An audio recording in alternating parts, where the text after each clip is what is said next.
Hello! At last! Oh, what a start to the show. We've never had a start like that, have we? No. No amount of bad words were doing any good whatsoever. So I'm just going to waffle until you let me know I am actually live, which is going to be a triumph of hope over expectation the way it's gone today so far. Still, usually when it starts bad, it ends well. You're live. Yes! Well, you are in my ear anyway. No, Kim can hear me, so that's live. Yay! Well, that was fun, wasn't it? Not. Yes, what happened this time was it cut all my audio off, so I couldn't really progress with no audio, could I? First of all, we lost Mike, but then we lost me, so that was the end of that. Oh, and now look, the picture's gone. So, you know when I mentioned starting badly and all that? There we go. That's I can hear myself as well. That's rather good. So, hello one and all. Shall I take time and say hello to everybody? Shall I just assume you're all present and correct, or more present and correct? More present than we were. We were. Yeah, that'll do. Okay, so hello one and all. Oh, you guys, I do love you. You're amazing. Right, let's go and have a look. Hello, Kim. Hello, Deb. Hello, Renee. Jonathan. Young Jonathan. Hello, Carol. Hello, Paul. We have Deb. We have Graham. I hope the birthday went well. I trust there was cake. We have Pete. Hello, Pete. You realise that once you've said hello to everyone, it'll be time to go. Yep, but that's fine. A great show. Great show, then. And we'll see you all next week. Oh, I'm just seeing this one from Pete that says, apart from missing a couple of essential apps that I can't get back, what's happened there? That's on his new phone. Oh, yeah. Now, I had luck with iMazing with that. Talk to Graham. Graham's the expert on that. And I did get one back. But you know that mirror app that you had that was still working and I said it was broken? Yeah. Yeah, it's totally gone now. So never mind. I carry a separate phone around for those. Okay, have I got everybody or have I missed anybody? If I've missed anybody, shout at me. Hello, Paul. Let's keep going. And Paul! This is the other Paul. Oh, now we've got multiple Pauls. We're doing well. We here. have. Hello, Paul! Oh, long lost friends. We're never lost. We're just misplaced. We're always here for you. Okay, I'm keeping going. I think I'm there. If I'm not, then like I say, shout at me. But other than that. Graham says we should record all those pre-show bad words, edit them together and play them at Christmas. Well, Graham, that one, that's a fabulous idea. And two, I would have done that, but for the fact that it was the audio that was broken. So, yeah, would have done, but never mind. But, you know, I'm sure there'll be other occasions, like when the full Monty arrives, and it's like, do you update or not update? Do you update, do you not update? But there again, we've not done the Biggles thing yet. So we'll save those for next Christmas. Right, what have we got today? Well, we have the week at MacBites headquarters, which is getting longer by the moment. Then we have the iWork 11.2 updates. We're going to have fun with that one. Then there's the Build With Me Vivaldi. We are finishing the final setup and sharing the dirty hacks. The dirty hacks that we actually deployed on Mike's installation of it. Now, shall we do the weekly public shaming of how much you've been using Vivaldi and how much you've been using Chrome? I've been using Vivaldi. Every time I turn around, it's Chrome. Well, but as soon as he sees me looking, he does then bring Vivaldi up, funnily enough. I've got an idea. What? Don't turn around and look at my screen. I've got a better idea. Let's install one of those who's using what apps monitors and then divvy up at the end of the week. Should see his face now. Let's not, eh? Oh, Kim's doing the dirty hack happy dance. Then we've got some freebies. They're pretty good this week. SVGs, hang around. Then Mike is automating calendars in Excel. And then we've got mastering Scrivener. Now, it's a good one this week because we have the Scratchpad, which I've done an entire course on. Search, which you need to understand before collections. Now, if you've heard the word collections and you've run away screaming, don't, because this is collections done right. Not I've seen courses and people's videos on YouTube about collections, and it's like, and there's collections as well, but let's move along because it's complicated. It's not half as complicated as it needs to be. So collections are fine. You're going to understand them and they're going to be amazing. Because once you do, it takes Scrivener to the next level. And then visual tech permitting does a quick check. Yeah, it's live. So if the camera's going to cooperate, then there'll be an unboxing as well. It's not a terribly exciting unboxing, unless you're me. In which case, it's an incredibly exciting unboxing because something broke this week and I've got something new to fix it. So there we go. Right.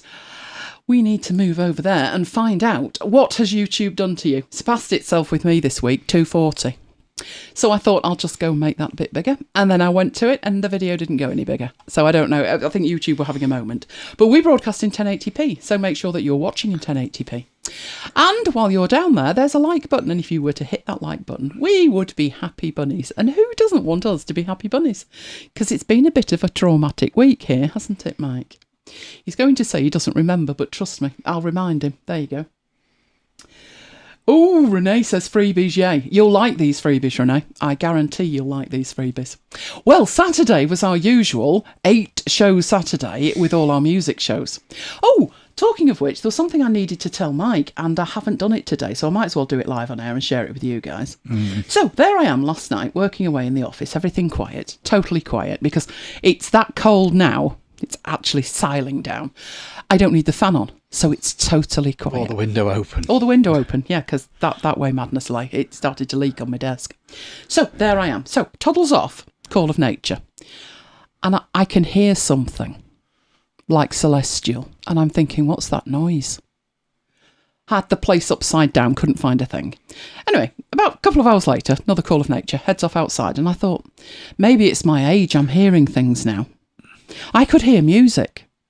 Not loud enough I could make out who it was and what the song was, but like definitely someone was playing music. So I figured Mike had left the A-lady on in the kitchen.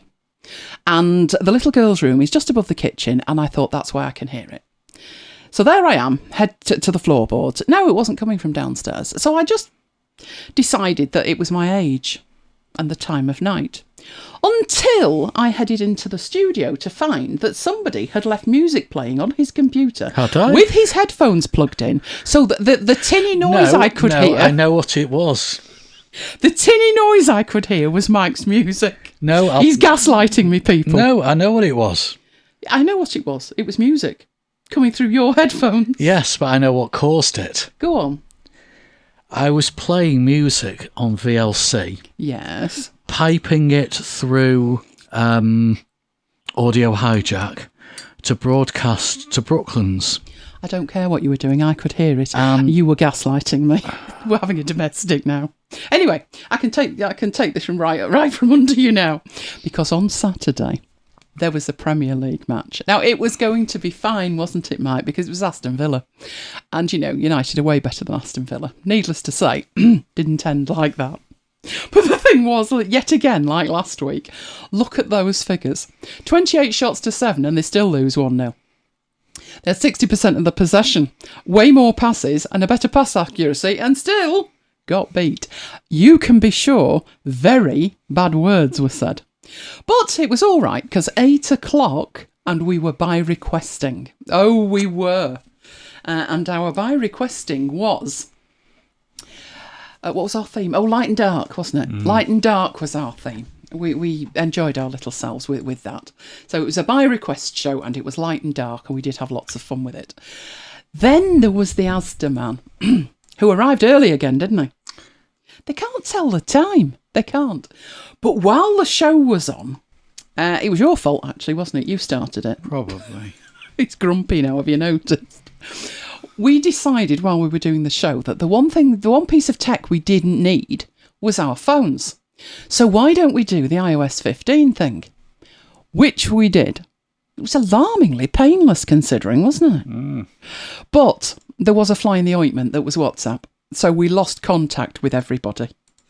25 minutes later, we rocked up and there was like 50 comments and we had to catch up.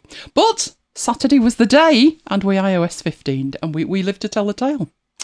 So that took us through to Sunday. And I said to Mike, oh, Sunday will be fine, I said. United are playing. I know they played the day before. But this was the proper team. This was the women's team. And the women's team are pretty good, aren't they? They are. So it was all going to be fine. They were playing Chelsea ladies. Needless to say, it didn't end well. Again, have you noticed? More possession, more passes and a better accuracy, and they still lost 6-1. That was not good. But the bad words were said, but you weren't overly bothered with it being the women's, were you? No. No, he recovered faster. Paul has just clicked the wrong button and shared MacBites with the family downstairs. They'll wonder what's happened. Hello, Paul's family. You're watching. Talking of watch and watching, Sunday night, got beat 6-1. What can you do next? How about updating your phone? No, your watch, rather. Yeah, poor Mike's day didn't get any better, did it? No, the nightmare of Mike's Apple Watch update. 3 attempts later, he brings in the heavy artillery. That would be me. It had got to the point where it said you can't use your watch at all unless you update, but the phone wouldn't update the watch. I persuaded the darn thing it was in its best interest to cooperate. Lesson learnt? Don't skip an iOS version. Your watch won't like it. And then you'll need an Elaine to fix the thing. So Mike had to head to bed without his watch and without his phone, because I needed both to try and fix it. Anyway, I did fix it with a hammer. And it's working fine now, isn't it? It is. And he won't be missing another iOS update because it doesn't end well. It was bizarre. The watch would tell you the time and it would calculate stuff, but you couldn't control it without updating it, and then it wouldn't update. So that was Sunday night's fun. Luckily, I did get rid of Mike to bed before I started saying bad words to the things. Now, Sunday night's usually book night, but it wasn't book club last week. It's book club next week. So Mike's got some links in there to share to the books and to sign up if you want to come and join us. We are doing a syntopical read, which means comparing the two, of 2 books. And it all kicks off on Sunday, so do join us. It'll be great fun. So Good They Can't Ignore You is all about gaining skills before you actually need them. So you become indispensable, really. Range is all the opposite, which is about being generalist rather than a deep dive special. But they're both very good books. I've already read both of them, so even better for me. There's also Book Club version 6, part 2. Which is on a Tuesday now. And this one is Write Useful Books, which, amazingly, I literally just bought. So I was halfway through reading it when they announced it as being a second option for book club. So I'm thrilled. On that one, the 5th of October, which is Tuesday, the author's joining us as well. So if you are interested in any of those books, do join along. Right, which took me up to Monday. And Monday, of course, is a busy day because we're in the studio recording MacBites, and that's exactly where we were. Which meant on Tuesday, 8 o'clock, 11 weeks running. Notice that, 11 weeks running. What's our longest run ever been? It was the autumn of 2009, if you can remember that far back. But how many shows did we do? 1 a week. We might be touching winning. We had fantastic fun with this one. Oh, I did love this. Tracking cognitive decline in a hypochondriac's paradise. This is the story was about cognitive decline being trackable with an Apple Watch. And I don't get that. Why would you be looking at your watch telling you that you had cognitive decline and thinking that was a good thing? But that could just be me. But that was Tuesday. I had cleared the decks. In fact, that show was ready Monday night. That's how organised I was this week. I was surprised as well. But there was a reason for it. I had to clear my calendar for 2 full days for a conference. So Wednesday, I was all ready to go. It was Vid Summit, which traditionally has been a live event in California. 17. Oh, 17, we've a long way to go then. But fingers crossed we get there. So I'd never bothered going before because, California, flights, can't be bothered. But this time, because of the COVID thing, it was both in person and online. Oh, opportunity, thought I, and slapped down hundreds of pounds for it. Then, on Wednesday morning, I think this was overnight for me, Tuesday night, Wednesday morning, I got an email. I think I can best sum up the whole experience as don't ask, but I must share. I got this email that said, now obviously I wasn't attending this great event in person, I was attending virtually. Can you imagine my reaction and the bad words when I received an email telling me I wouldn't be able to attend unless I'd been double vaccinated and could show a negative test? And I thought, pardon? So obviously, I ignored this mail. Surely it had been sent in error, seeing as though I wasn't leaving the office. That was when the second email arrived. I thought, aha, here we go, apologising for their error. Don't be silly. They confirmed the need for the double vaccination and a negative test. Yeah, I wondered. Anyway, I ignored it. I thought it's obviously ridiculous. They've not separated the people attending virtually from those attending in person. So I rocked up at the appointed hour. And how you attend, there is an app that you put on your devices and you log into that and they test your credentials. And once you've paid and everything, then you're ready to rock and roll. Luckily, there was some chat going on because what I saw endlessly was that. And I thought, So I listened to what everybody else was saying in the chat. And it wasn't just me. The irony was not lost on any of us in the chat, who, like me, they had cleared their schedule for 2 days of live streams, all about live streaming, only for them not to be able to live stream it. Yeah, that's what we thought. So I thought, well, they'll fix it in 10 minutes, 20 minutes, 30 minutes. No, it got to lunchtime on the day and they finally sent a mail that said, yeah, not going to have a live stream today. So that was fun on Wednesday. Then it was football time again. More bad words because they went 1-0 down. Then they drag it back to 1-1 and head into injury time. Mike was fast giving up hope. Now, I told him not to worry. United only ever play the last 5 minutes of a match. And guess what? That's exactly what happened. Ronaldo sneaking in a tight shot with virtually the last kick of the match. Now, if you want to see Mike's reaction, while I didn't capture his reaction, I can assure you it was pretty similar to Ronaldo's reaction. Yep, that was exactly what Mike looked like. Luckily, for all concerned, Mike did not take the extra next step of being so delirious, he whipped his top off.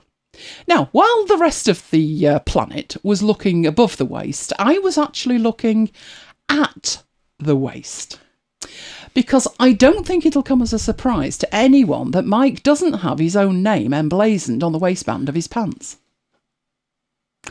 I'm assuming that's in case he may inadvertently put somebody else's pants on, but who knows? But there's definitely potential for future MacBites merch though, isn't there? Who wouldn't want a pair of pants that says MacBites on them? Oh, great fun. So that took us to Thursday, and surely by the second day of the great Vid Summit, they had ironed out the little snafus. Nope, still no live feed. Didn't even get an email that day. But I can assure you there was lots and lots said in the comments. They're trying to sort us out with some recordings, don't ask. I'll report back next week on how that goes. So that took us on to Friday, and we're going on a trip back in time. Who has been with us long enough to remember MacBites After Hours 43 on the 4th of October 2019? Let me know in the chat. Let me know in the chat. I remember it well. Jonathan can't believe he's already got his own underwear line. Just don't ask how I know. Jonathan, you didn't. Well, you'll all have to buy the Mike Thomas line of underwear now. I'll sort that out on the merch. So who can remember why episode 43 in October 2019 was so significant? Oh, it was a good day. It was actually not... Obviously, that was the nearest show, because it wasn't the 4th we're talking about. No, but on the 4th, episode 43, we had an announcement. We did. Our girl was staying with us as a house guest, if you remember. And we faced a big question. Big question. This was the most important thing I said that happened in the week, but to be honest, it was happened in the year. Because the important question was, would we be up for adopting Lola? Oh, and we were. So, unbelievably, it's Lola's Gotcha Day today. It was the 1st of October. So, happy Gotcha Day, Lola. 2 years, we can't believe it either. Poor girl, over 18 months of it has been spent in lockdown. But she's a happy bunny. That was her the very day with her new toy. That's a rag now, and there's not much of it left. But this was taken this week of her. I mean, talk about spoiled. It's her rug, and yes, it's her towel drying on the sofa, and it's her leopard print skin thing as well. And she's disgusted with the weather, but other than that, she's having an absolute ball. So we're very pleased. I can't believe it's 2 years. I really can't believe it. So that's what's gone on here this week. And now, of course, that there was the great tech fail of Friday, but we'll ignore that. We will ignore that and move on to the iWork 11.2 updates. Who has done the deed? I would love to tell you that I have done the deed, but I'll explain why I haven't done the deed. But before we get any further, never mind features. Never mind what they've added. Never mind any of that. There is the most important thing. Last year, when they brought out version 11, I believe it was, there was the slight matter of those icons, which I would say border on indescribable, but I can describe them for you. They are vomit-inducing. They are hideous. Luckily, they are gone. We now have new icons. They are the icons that should have been there in the first place.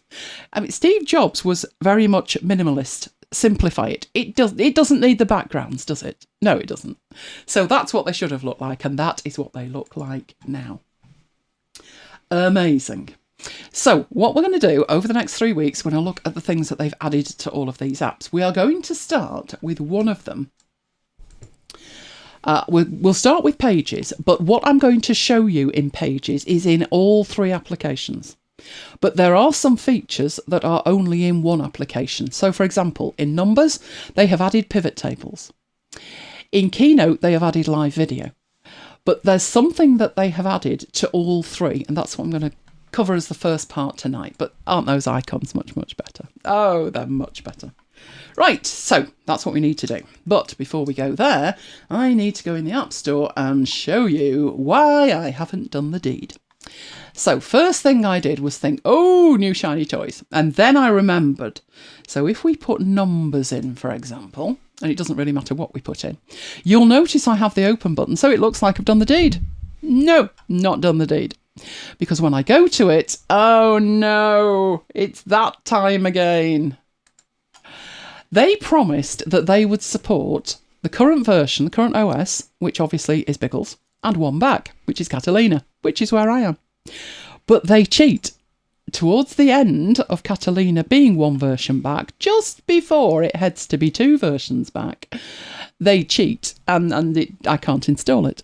So unless I do the Biggles thing, or even worse, the full Monty thing, I can't actually install it.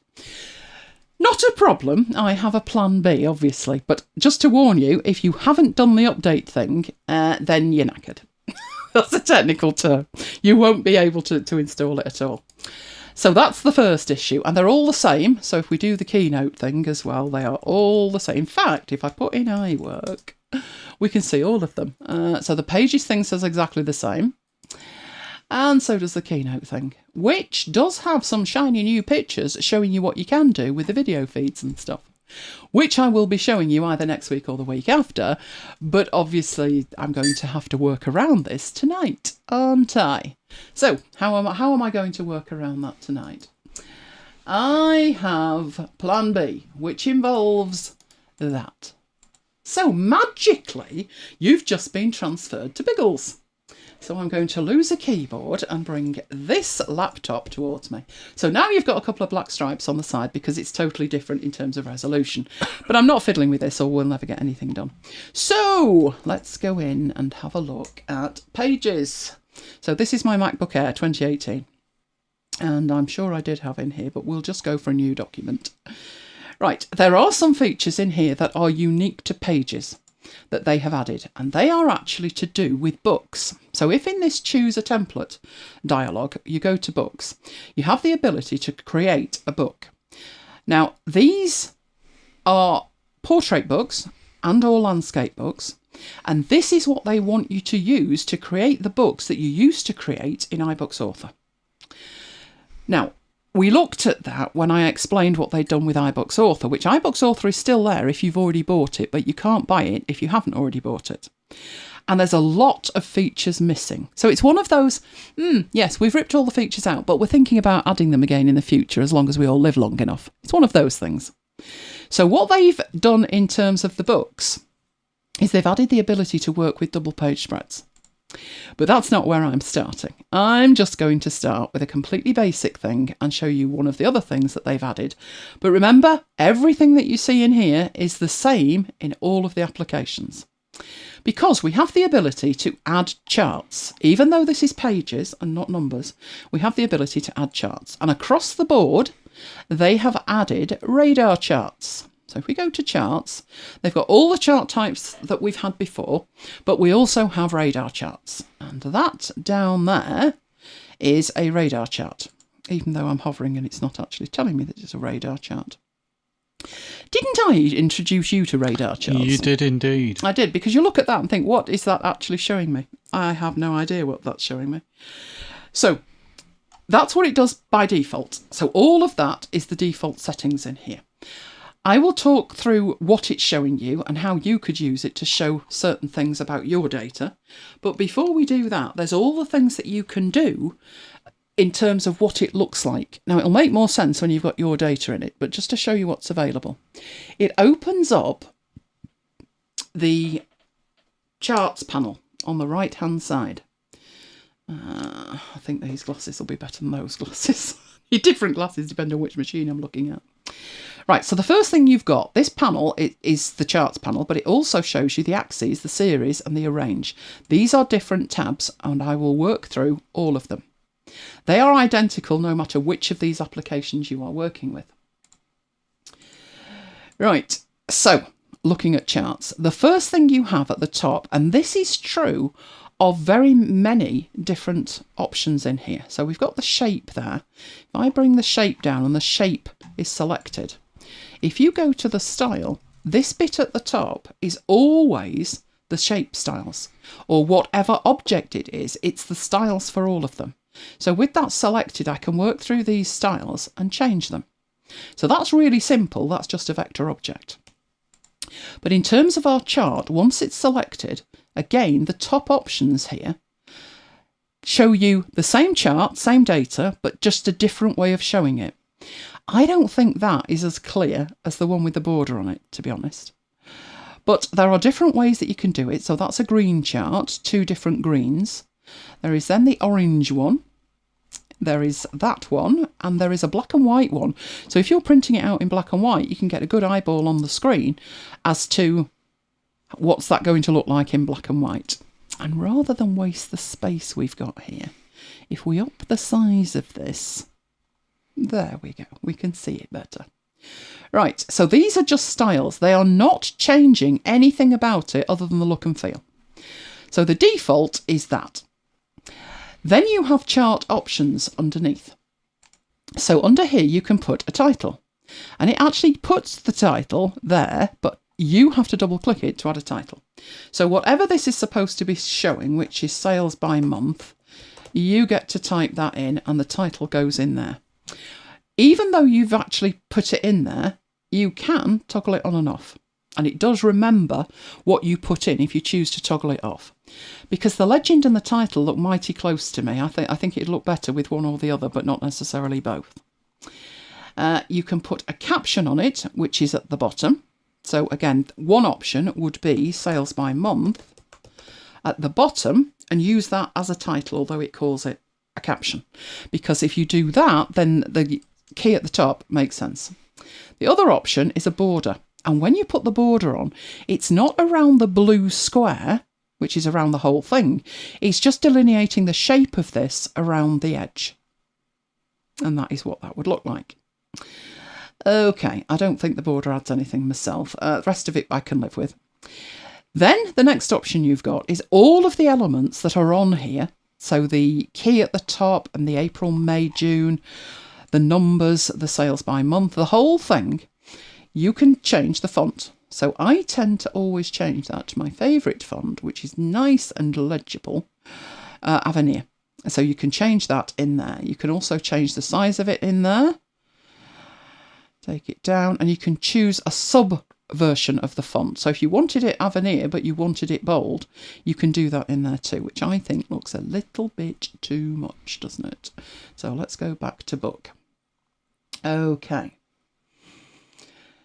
Then we got the chart colours. Now the colours are separate from the styles, but if we go into the colours, you have a whole range of colours. Now I'm not applying these, I'm just hovering. And as I hover, it gives me a preview. To be honest, they go from bad to worse, don't they? They are not good. Not good at all. I think radar charts work best when you can see the grid behind them, to be honest. But you do have some lighter ones and some black and white ones, all kinds of stuff in there. None of them are particularly fabulous. But they are the colours. You also have a little tab there to choose images. So this is an image fill for the data range that you're looking at. And these go bad. These are even worse. Are these still like this in Excel, Mike? Yeah. Oh, they are not good. I would say with a graph, a chart, go for legibility over everything else. Don't think, oh, I really like that colour, let's use that one. Go for legibility.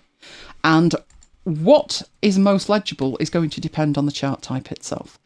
Radar charts are tricky because I remember saying to Mike about, oh yeah, it does radar charts. Mike was like, what's a radar chart?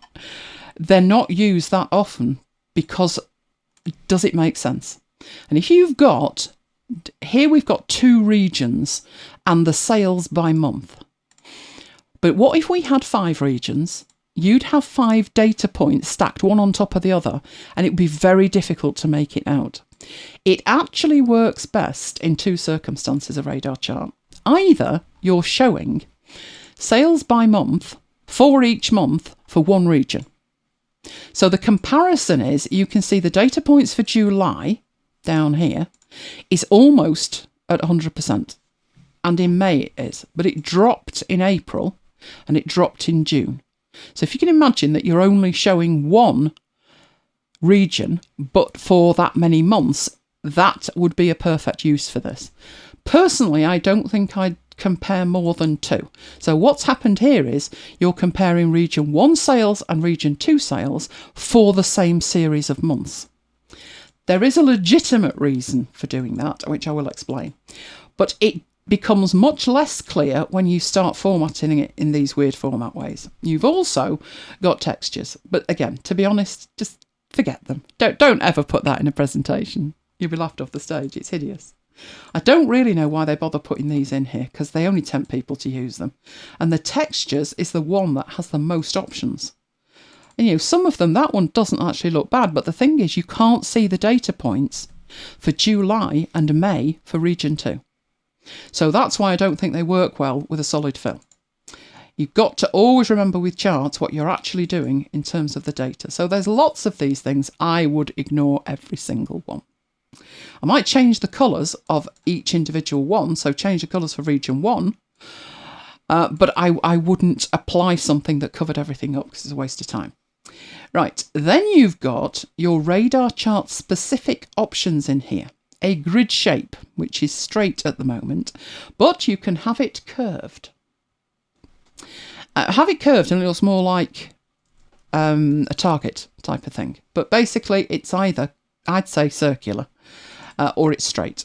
And it's talking about the edges of the data map itself behind it. Then you can change the style. It's going to keep the same colours here, but the first option gives you the colours at like 50% overlaying each other. That does at least show you that you can see the data points for the green data, the region 2, for May and July. But it's not as clear, I don't think, as it is when you put the border on it. The border version at the end, which is this hybrid style at the end, it has the border and it has a fill, but by comparison to the one that only has the fill, it's a much lighter fill. The one in the middle is just going to give you the outer edge of it, and it's not going to have a fill at all. So I think the last one, the default one, is probably the best look, but depending on what you're doing with this data, it could be that one of the other ones is better. Then you can change the rotation angle, which might sound like gratuitous, but if I do change that, what you're doing is you're turning it round. So one option why you would do that is this, where it goes from 0 to 100. Rather than have that showing down from the top to the middle, You could have it where it is there, going from the centre to the left, or you could have it, if I flip that round, that should be 270, so I'll type that in and get it precise. And then it's going from the middle out to the right. Obviously the data points round here are changing, so this is the starting point, and then you're going clockwise. But there may be some reason that you want to flip it around like that, maybe for the numbers out here. Let me know. Anyway, moving on from there, we then have the background and border style, and it's saying there's no background fill. So click the drop down and you have exactly the same options as you have in all of the other applications, and all of the shapes, the tables, anywhere that you have colour and you have a fill, you have the colour fill, the gradient fill, the advanced gradient, the image fill and the advanced image fill. So let's go to a colour fill, and at the moment it's set to white. But if we go for like lemon, what we're talking about is the shape behind the data. And I really can't see why you would go for much that's in here. It's a little bit too dark. Each one of them is just a little bit too much. That might work if we went in here and then changed the opacity of it. So if we took that down to 50%, that would look better. In fact, it would probably look even better if you take it down more. But you can do that. But in terms of the colours that are available straight from the drop down, I think all of them are a little bit too much. But you can do that. You can also in here change the border style. So I made this red and hideous amounts of points and thought, yes, but nothing's changed. And indeed it hasn't. I also changed that, but we won't do that. That you set in here has an impact down the line, but it doesn't have an impact at the moment. Right, and then you've got the shadow. Don't use shadow. Oh, it's not good. It's not. If we turn it on, it just gives you, I mean, the shadow's too much for a start. You can sort that out in here. So you've got an offset of 6. You can take that down, which makes it less hideous, and you can change the blur. But you're not really adding to the value of the information. It's purely the look and feel of the thing, and personally I don't think it adds anything at all, because when you turn it off, the data's actually much cleaner and much clearer.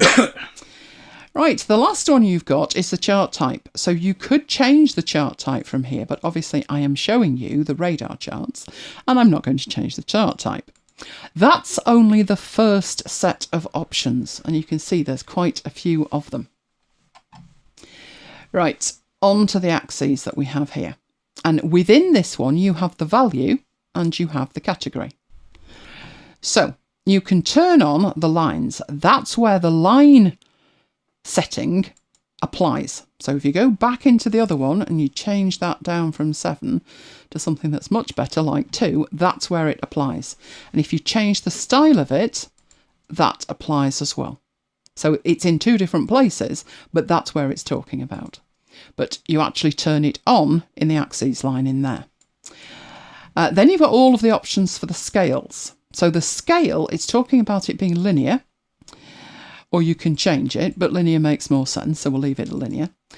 And at the moment, you have 4 major steps, and that is the 25, 50, 75 and 100.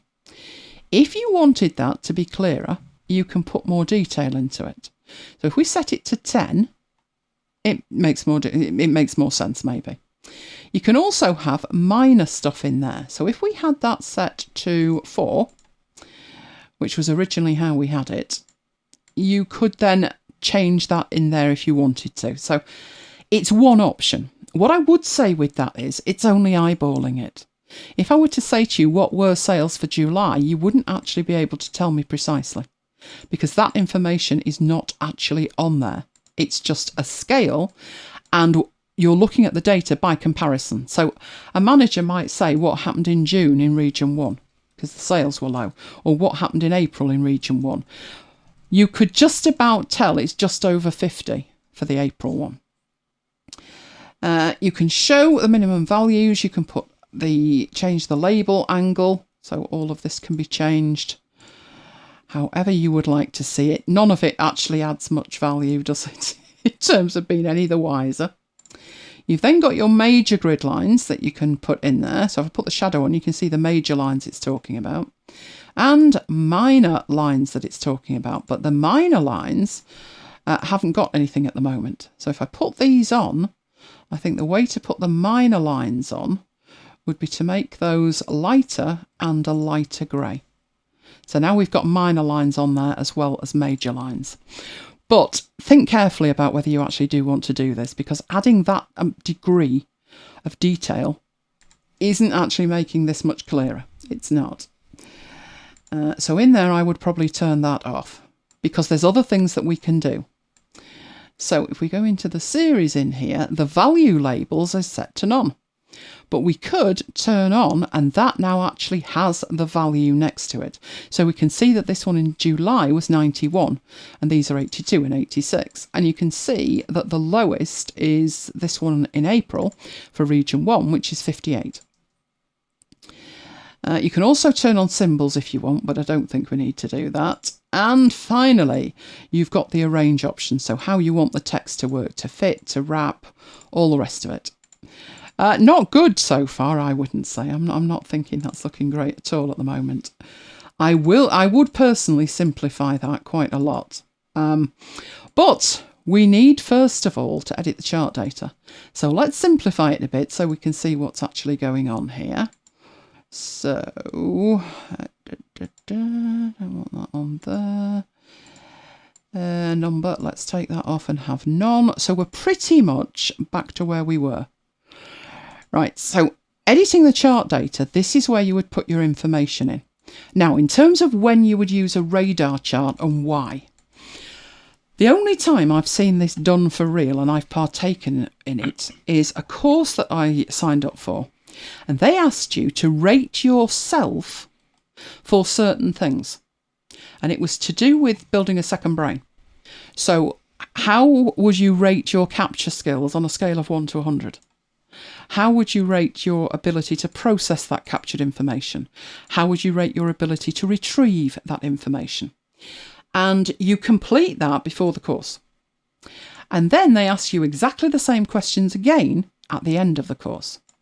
So rather than this be sales by month and sales by region and all the rest of it, you could actually put your own data in here. So if I said this is the before and this is the after, and I want to rate myself for information capture and processing and storage and finding it later. Don't spell it like that. Retrieval. And I don't particularly need August. Or maybe let's put long term. Right. Then what you would start with, you wouldn't have that information to start with in the after section, would you? So in there, we can get rid of that. And this will then show you what you think your capabilities are. So in terms of capture, I can capture with the best of them, trust me. Processing, probably less so. Storage, I can store with the best of them as well. Now, in terms of retrieval, that might be sort of 60%-ish. And over time, the ability to retrieve it gets worse. So that's at 30. And then that is what that would look like. Now, what it's done is it's made 90 the highest value. So that there is 90 at the end and not 100. But that's where I'm at. So if I was really bad at something, so let's say the long term was really terrible, I was at 10%, then that would show me that that's where I need to maybe concentrate. And that's where you would use this radar chart. However, once the course is over, you go into the after. And sometimes you would hope that the after was everything was better.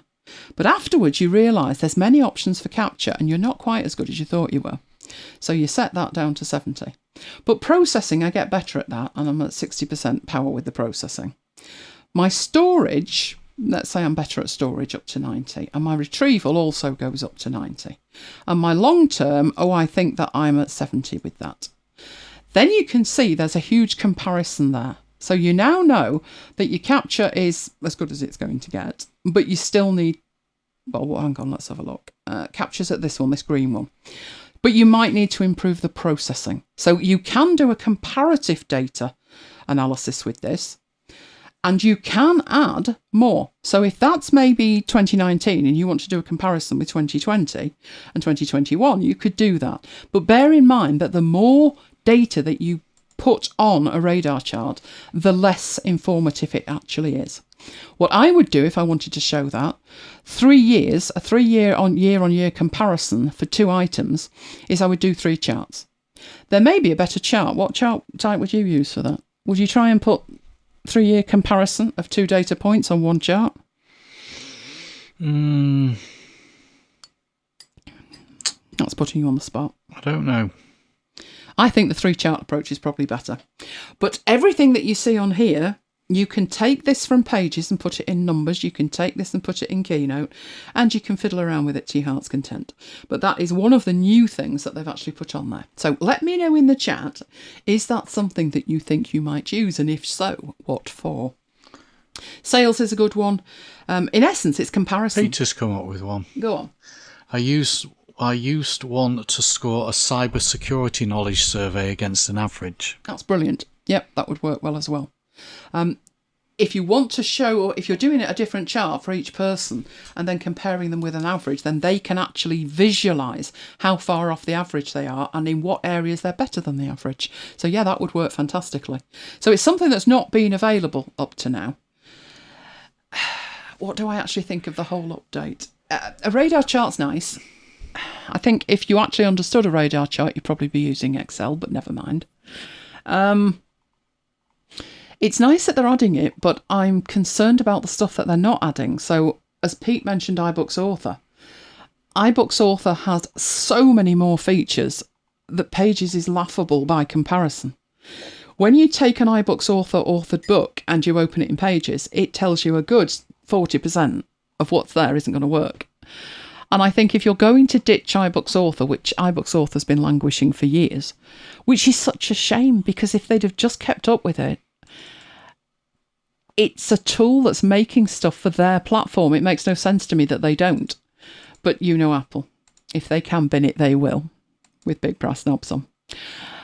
I'd like to see them add more back to it in terms of making Pages comparable with iBooks Author in its heyday, rather than piddle around with radar charts. Because I do think if somebody had a lot of data that they were processing like that, I'm not seeing them doing it in Numbers. I'm not. But maybe I'm wrong. Who knows? Time will tell. But I picked that one to show because that's the level of detail that they've gone into with the stuff that they've added. It is really deep. But how many people would use it? They're not really adding the features that would add to the usability. I personally think more people would use a data merge, a mail merge, than would use a radar chart. But that's not an option, again, yet. We'll see. Oh, night, Kim. Kim's heading off. Or they're saying bye to Kim. I missed the other bit. But Kim's battery's run out of juice, so she's no! Watching it on a Roku. Right, I am going to save that file, and then I will rename it later, I promise. So that's the Biggles machine getting transferred back to the one that works. So let's head back into my iMac and see the next bit. Kim's not going to want to miss the next bit. Definitely not going to want to miss the next bit. Right, we are Build With Me Vivaldiing. Last part. So we're going to wrap it all up, but there is a couple of dirty hacks. So I'm going to need my notes, and I have my Vivaldi, my Biggles machine in front of me. And would that it could run this, at some point today. It's thinking about it. Then I will be able to see my notes. Right, I'm going to start off with an overview of everything that I have configured and what the options are, the additional options that you would have and may decide to do it a totally different way. So once it's loaded, oh dear, Biggles is not good, is it, in the loading department? Maybe it's just this machine. I do find this machine quite slow, but it's having a think about it. So we will head in and we will have a look at Vivaldi. So first thing I'm going to need to do, I've actually got the live stream in here as well on top of everything else. So I will save a session. That's what I'll do. And then I'll bring it on the screen. So save all the tabs as a session. Right. And then close everything below there. And there we go. Right. What do I actually want to see on here? Nothing really. Right, let's bring that on. So this is where we're at. So all of the stuff that I have configured. So the first thing that I have configured is where the tabs were. So I moved the tabs. My tabs are on the left.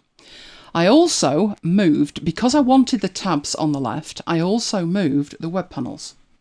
So our web panels are over on the right. So those are the things that I changed. To change those, you need to be in your preferences in here, and starting off with the tabs, work your way through all of the options in here.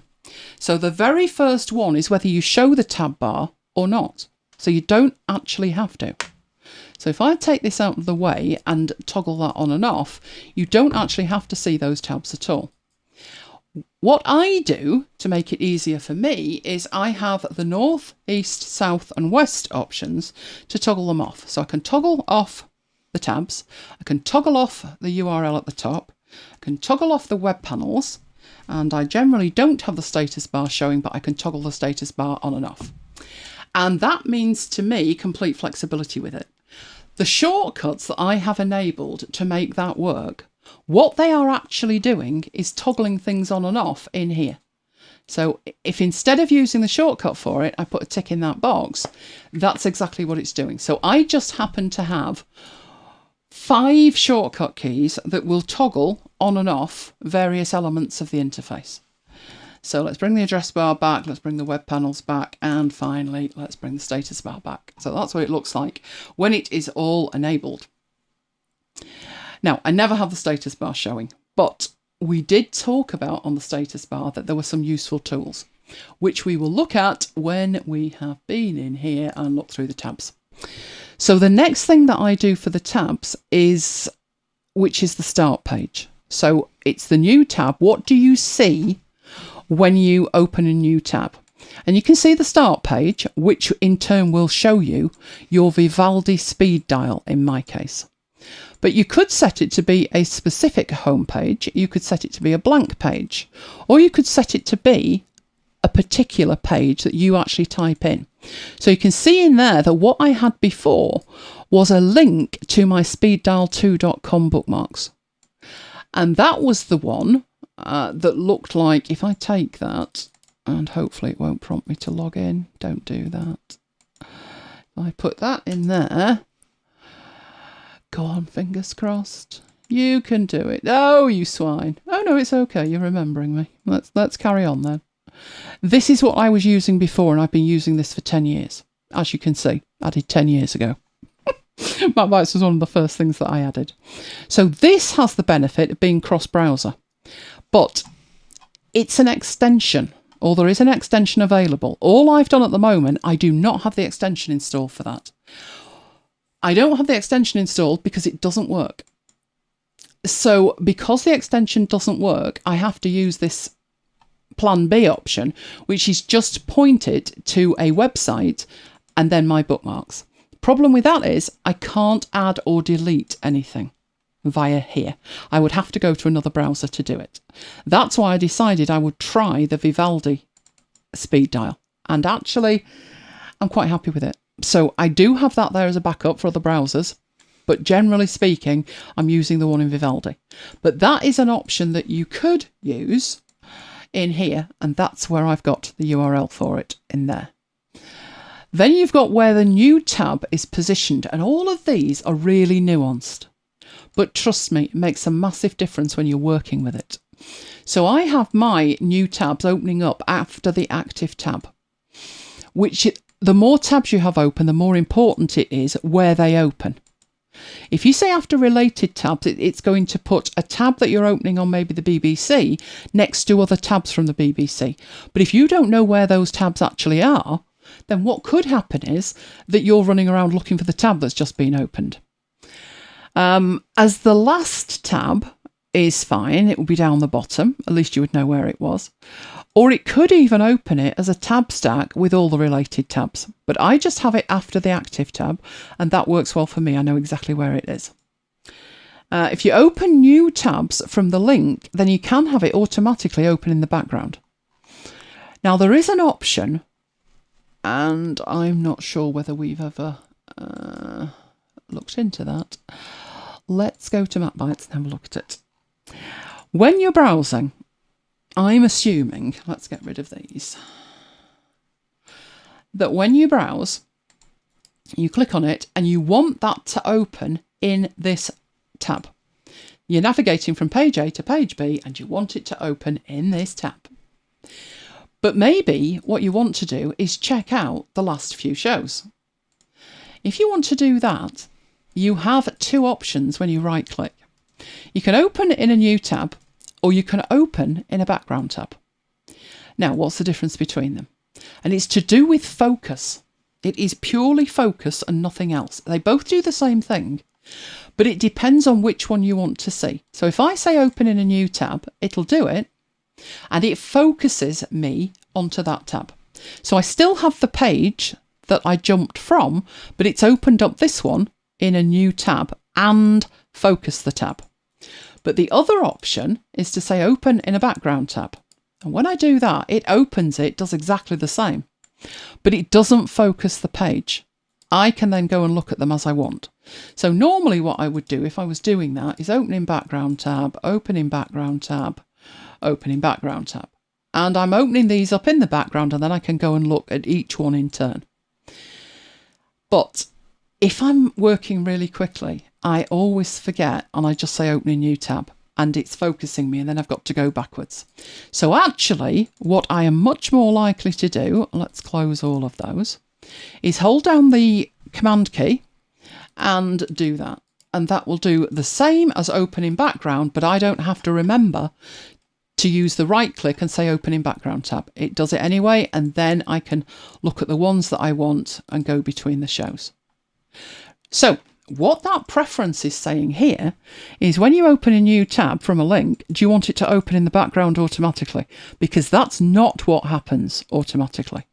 So if we put a tick in there and we go back into here and again close all of these tabs and I click on here, now I click on that, that should open in a background tab. I might need to reboot, but that's what it would do automatically when I click on it. That's the plan anyway. So be very careful with all of these options because it really does change how you use it. It could be that you may be like Mike, that you're trying it and there's something that's happening that you don't want to happen, but you're not aware that you can control it. So you think to yourself, oh, I'm not using Vivaldi, I can't abide it when it does X. I can guarantee you will be able to change X, whatever it is, but you need to go into these preferences and understand what each bit does. One of the things that was driving me mad was not being able to tell in this view which of these were pinned and which weren't. It's easy to tell which is pinned if you have them at the top. Then what you see is all of these with the little sort of flag on it, these are pinned. You can also tell they're pinned because they've only got the icon, and the ones that aren't pinned have the full title. But I wanted them on the left, and then it was difficult to tell which was which. And that was why in here there is an option to show the separator below the pinned tabs, and I turned that on. So trust me, these options in here, really important to understand the degree to which you can control them. So you've even got in here whether you show the pop-up thumbnails, and the default is that you do. So you can show all of them, where they will show you a thumbnail there all the time, or you can show just the pop-up thumbnails. And again, this is the difference. And I don't think Mike liked this, but what you do is you go in here and as you're hovering, you get a pop-up for that, each individual tab. And that does include all of these as well. Drove me crazy. So I just decided to take them away. I don't need to see that. I don't. Then there's the close button and which side of it it's on and whether you can see it or not. So the display's turned on, but you don't actually see. There's no close button that you can see there. But what happens is, as I go into here, so let's add another tab. As I go into here and I hover, you can see the close button. And the close button is over the top of the fav icon. So I have mine on the left. But you don't have to have them on the left because on the left is not the default. There's an option to put it on the left, but it's not the default. The default is having it on the right, which, where you have that really is up to you. But I prefer not to have it. I prefer to be able to go and hit the icon to close it. So for a start, I do put them on the left. But you also have an option to have them displayed permanently, which I don't enable. So now how that's looking is, I'm having that displaying it permanently, and I haven't said on the left. If I put on the left in, that's horrific. Don't do that. Because if you do that, you can't see the icons anymore. The fav icons have then gone. So I can have them on the left and see the icon. I've got the best of both worlds as far as I'm concerned. And I don't have to worry about things getting complicated with, as you're moving up and down, you're seeing these close buttons and they're on the right and then the icon's on the left and it's just information overload. You can do anything with these settings, trust me. It's just a matter of putting the right tick in the right box. This detect page title notifications sounded a grand idea. That is, if you look at my inbox there, I've got 57 mails. Haven't even looked at my mail today, that's why. But what would happen is it would automatically keep this up to date and like flash at you and say you need to look at this because it's changed. I tried that for 5 minutes. It drove me mad. So I got rid of it. But you can if you want. So we're back to that again and how everything is configured. Right. The other things that I personally did is I lost the status bar. But the status bar had some useful features on it. So it gave you access to the mail. It gave you access to the sync. That one is take a break mode. So take a break mode is where you shut your entire browser up from bothering you about anything. You can't see anything at all. I don't tend to use that. I tend to just minimize the browser. But I then have to be quite nuanced over how I configure notifications because I might still get something pinging in a tab. But once I go to take a break mode, then I don't. That is configured for me to be on control and the full stop. So that will toggle it on, toggle it off. You can even say don't show again. So now when I toggle the break on and off, it literally just toggles the break on and off and it doesn't show me the little reminder. So that's potentially useful depending on what I've actually got open. But that is one of the things that's on the status bar. But because there's a shortcut, I'm not bothered whether I see the status bar or not. The screenshot options were fantastic, but what I did with that was I could afford to lose that now because I had an option, if you remember, which was the quick commands. So Command and E brings up that, and then I can actually put in there capture, and I can capture an area to the file or the clipboard or a page to the file or the clipboard, and that's how I do it. So I don't need to see it down on here. Also down on here, we have the page tiling.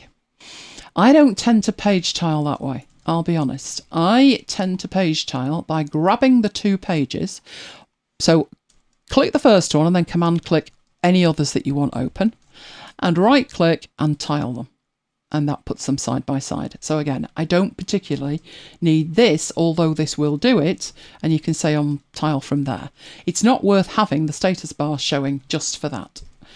Toggle the images and animation. I never do that, so I don't need that. This one is the page actions, which is, do you want the CSS debugger on? Do you want it black and white? All the things really granular at page level that I never ever use. So I'm not concerned about that either. Zooming in, you can zoom in and out with Command and plus. So I probably need to go somewhere with that that I don't particularly have up there. So let's go to MacBites. And come on, zoom in. So what I'm doing with that is Command and plus. or Command and minus, or Command and 0 to set it back to 100%. So if I've zoomed in, which I do for the chat from time to time, and I want to zoom back out to 100%, it's Command and 0. So once you know the shortcuts, you don't need it for that either. And the last thing on mine, if you remember, was the web panels, where you can bring the web panels on and off. And I moved that button from the left-hand side to the right because that's where my web panels are. But I also have a shortcut to toggle them on and off. So I don't need that either. And that's why I turn the status bar off totally. The one thing I did find useful that I moved from the status bar was the clock. But it made more sense to me to have the clock at the top, particularly, less so for the date and time, although it's quite useful. Certainly useful if you take the app full screen, but more for the Pomodoro timers. And so if I set a Pomodoro and start that off for 25 minutes, then I've got this front and centre and I can see the countdown on it. So when I'm using Pomodoros and I'm working, that is absolutely perfect, and that's why it's at the top.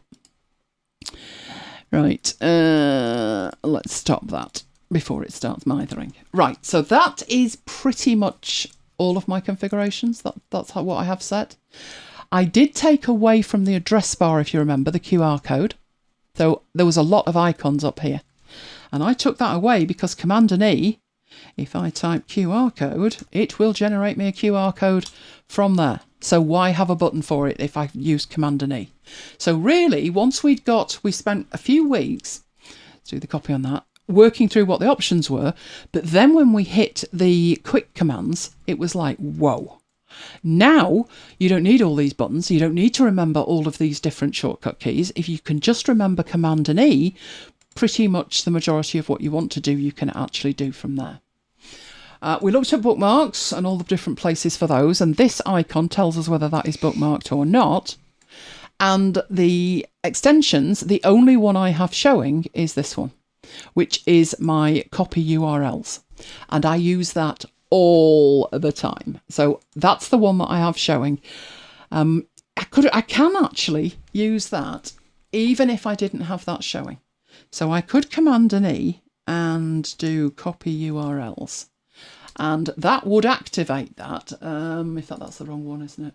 I've got two of these, I think. What's this one? Copy tab info. Right, so if I do copy tab info, it will show me the extension and it will bring that up, but I still have to mouse to it. Yeah, I can't use the arrow keys. I still have to mouse to it, so it's the only one that I have showing because I know I'm moving from here down to this list and choosing one of these. And if you were interested in what that was actually doing and why I was using it, let's BB edit, and that's what it does for me. It has in Markdown the name of the page and the actual URL of the page and so forth all the way down. And sometimes it'd be like, right, I want to know everything from the live stream but nothing above. So I just get rid of that, and what's left are the ones that are open below the tab. So that's why I use that one. That's my number one extension. But the other extensions that I have are hidden away underneath. And that was the one that just got activated, but that's not the one I actually want. So I will get rid of that. So I'll show you how I would do that. I would manage the extensions and I would turn that one off because that's not one that I'm using. But I don't remove it. I just take it away. And that will show you that I don't have up here an ability to get to the Notion clipper because I'm hardly using it these days. But it's still installed. And if I choose on a certain page that I want to clip that to Notion, I can Command and E and type in Notion, and I have both the Notion web clipper and saved to Notion, but they're not active. But if I were to activate them, even though they weren't active, it would have the knock-on effect of actually activating it. So you can even have an extension deactivated and it will still work with the quick commands, which is stunning. That is stunning. I'm loving that. So those are what I have configured. Let's have a look in here before we move on to the dirty hacks at what else you might need to configure. And how to back up all of this, obviously. I don't have this set as my default. I have Browser Ninja set as my default, and then I control everything from Browser Ninja. But again, your mileage may vary. Why have we got fireworks outside? Do you think they're excited about Vivaldi? Don't know. Or is it... Diwali? Is it Diwali? Yom Kippur? No idea. No idea. It's not bonfire night. That's all I know. And it's a good job the girl sleeps through, isn't it? Because everybody else's dog will be howling and crying. It'll be for her gotcha day. Oh, indeed, it'll be for a gotcha day. How very kind of everybody. Now, the thing is with this, that's your general options. So this is just one part of it. There is also the ability down here to enable the mail calendar and feeds. Now, if you remember, way back at the beginning, we had onboarding. And the onboarding was Vivaldi / and it wasn't game, it was welcome. And you can get back to that onboarding at any time.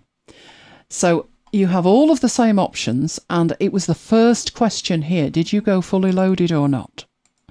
Now, actually, the mail calendar and feeds don't work well for me because it doesn't like Gmail. Gmail wants more security than is available. So actually, I'm not using the mail calendar and feeds. So one option to take those away and not be bothered by them in the interface, because in the tools, I've got mail and calendar and stuff that's there even though I'm not using it. One option is to go in here and click the classic instead. But this option is giving you exactly the same thing in here by saying enable them or not. And they're calling them productivity features. So if I did that, away they go. You notice down here that stuff disappeared. The ability to configure them disappeared. And that simplifies your interface, because now when you are on a page like this, you don't have the RSS feed icon in the address bar. And in your tools, you are not bothered by the other tools because you have toggled them off. So if you're never ever going to use them, it's probably worthwhile toggling them off.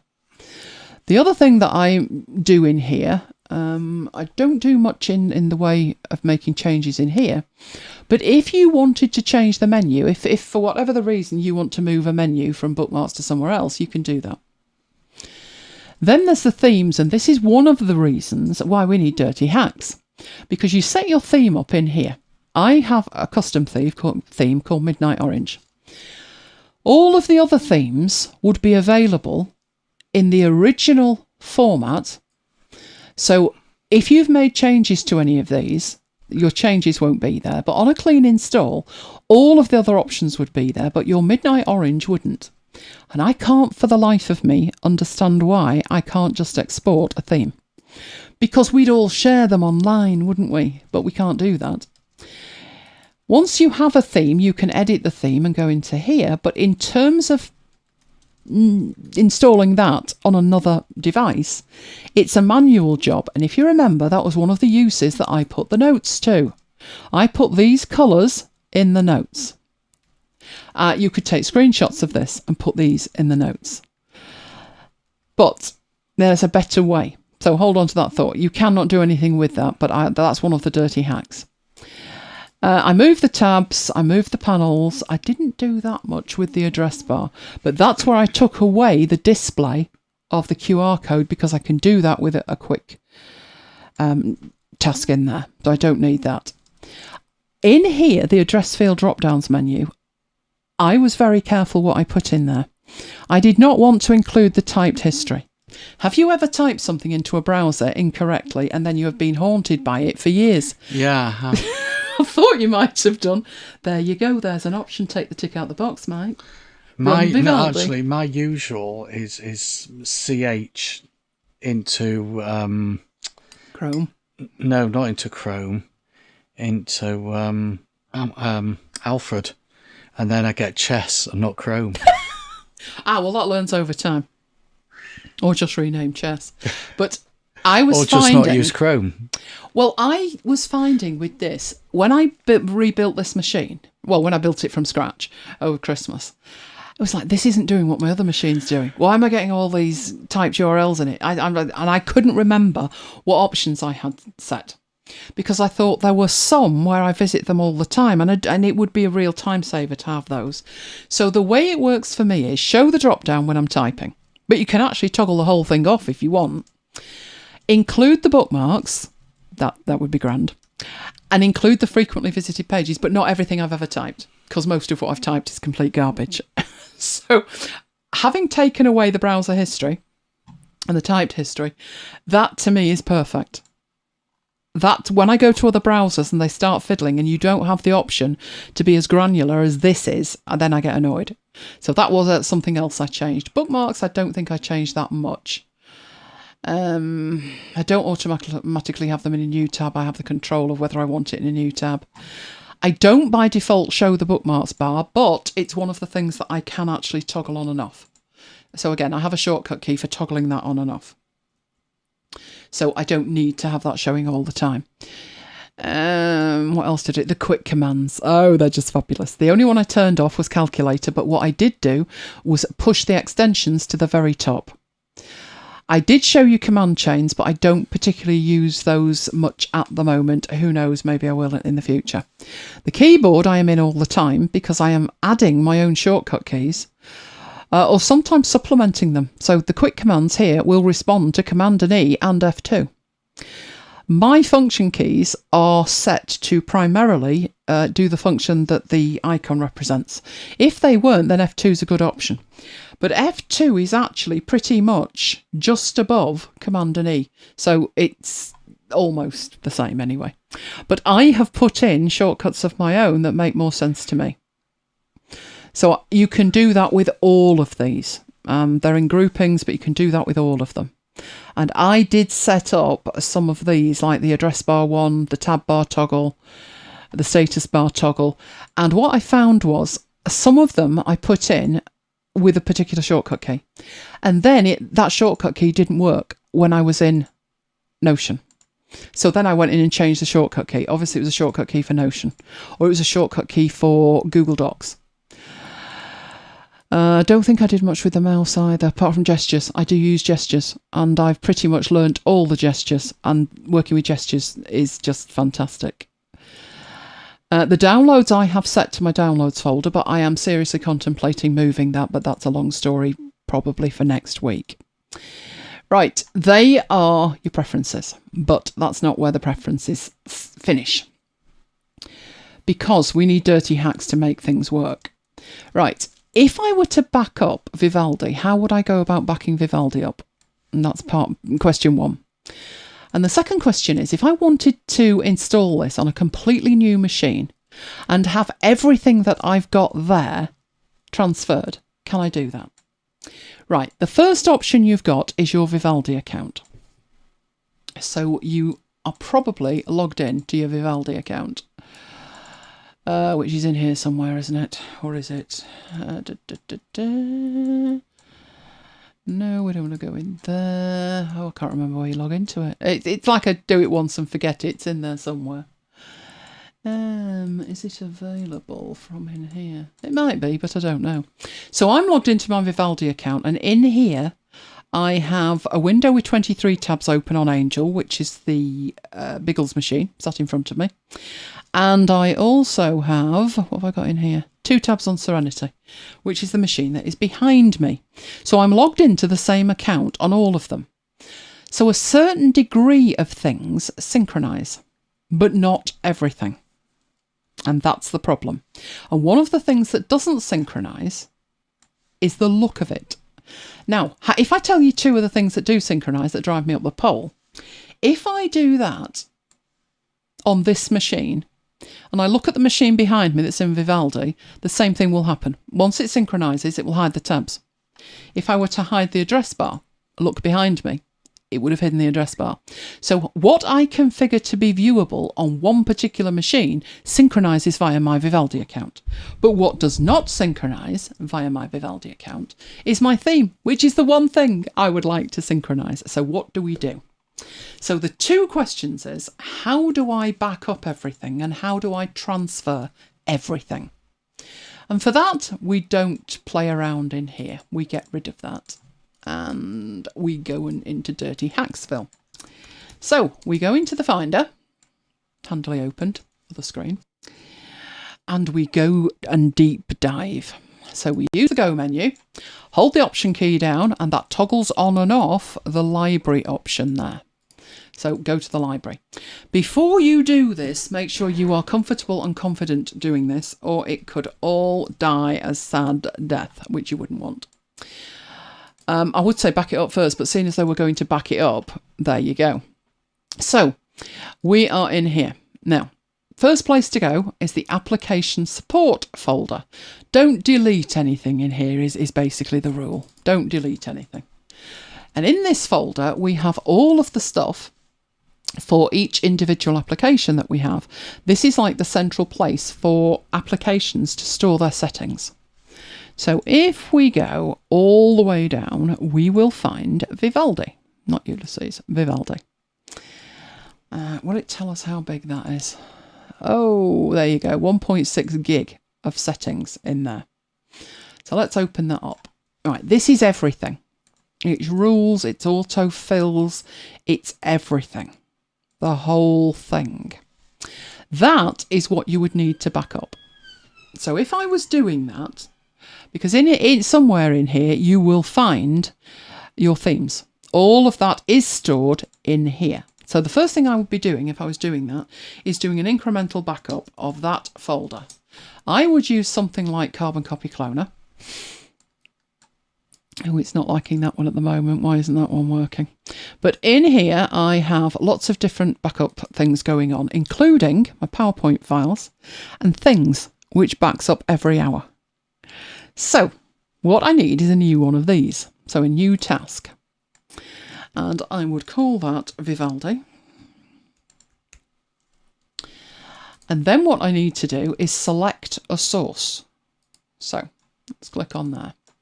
And I need to choose a folder. And I would be choosing a folder. Let me choose this one. That one behind it. So choose a source folder, and it's the Vivaldi folder. So if we look where that is, it's my user folder, library application support Vivaldi. That's the one I want you to back up, that Vivaldi folder. Where do I want you to put it? Well, anywhere, but a cloud is usually better. So I will choose, you could choose a disk image or you can choose an existing disk image or somewhere else. But what I want to do is choose a specific folder to put it in. I don't particularly have one at the moment, but what I will do is, I'm going to make it a local one at the moment. The reason I'm going to do that is I don't want this bandwidth to be going mental. So I have here an archive folder in there, and I will put in backups. So I've got a backups folder, but in here I actually want to synchronize it to Vivaldi, and I can't remember whether it will actually do it with the folder or not. So I'll put Vivaldi in there. And we are now inside the Vivaldi folder. So I'm in my Scratch disk, archive backups Vivaldi, and just say OK.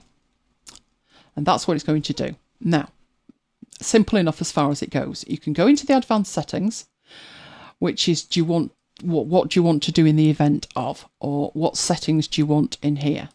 What do you want to do when it's finished? And what the performance and analysis is. Do you want to maintain a record? And I do, because I want to make sure that it's actually done it. But the most important thing, you can do it by hand, but it's probably a good idea to set a schedule for it.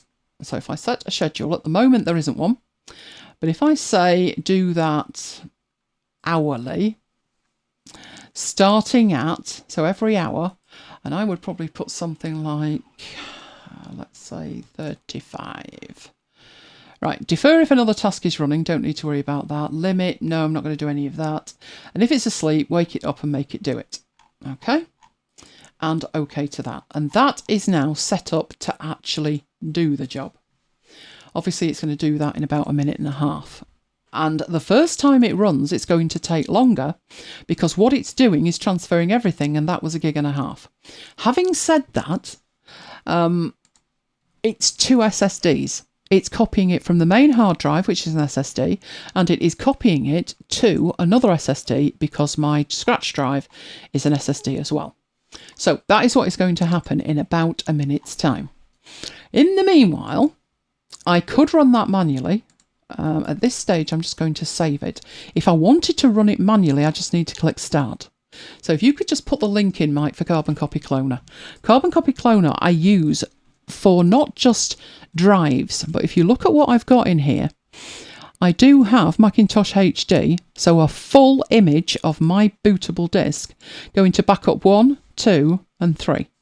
I also have it go into a rolling image, which is this one, and another sparse bundle. So my hard drive gets backed up 7 ways from Sunday, is the short version of that.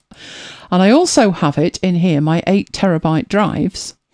I have many 8 terabyte drives. So in here, I've got 1, 2, 3, 4, and 5, and 7. 6 is the one that I'm doing a lot. And what's happening over here right now is this is the thing running itself.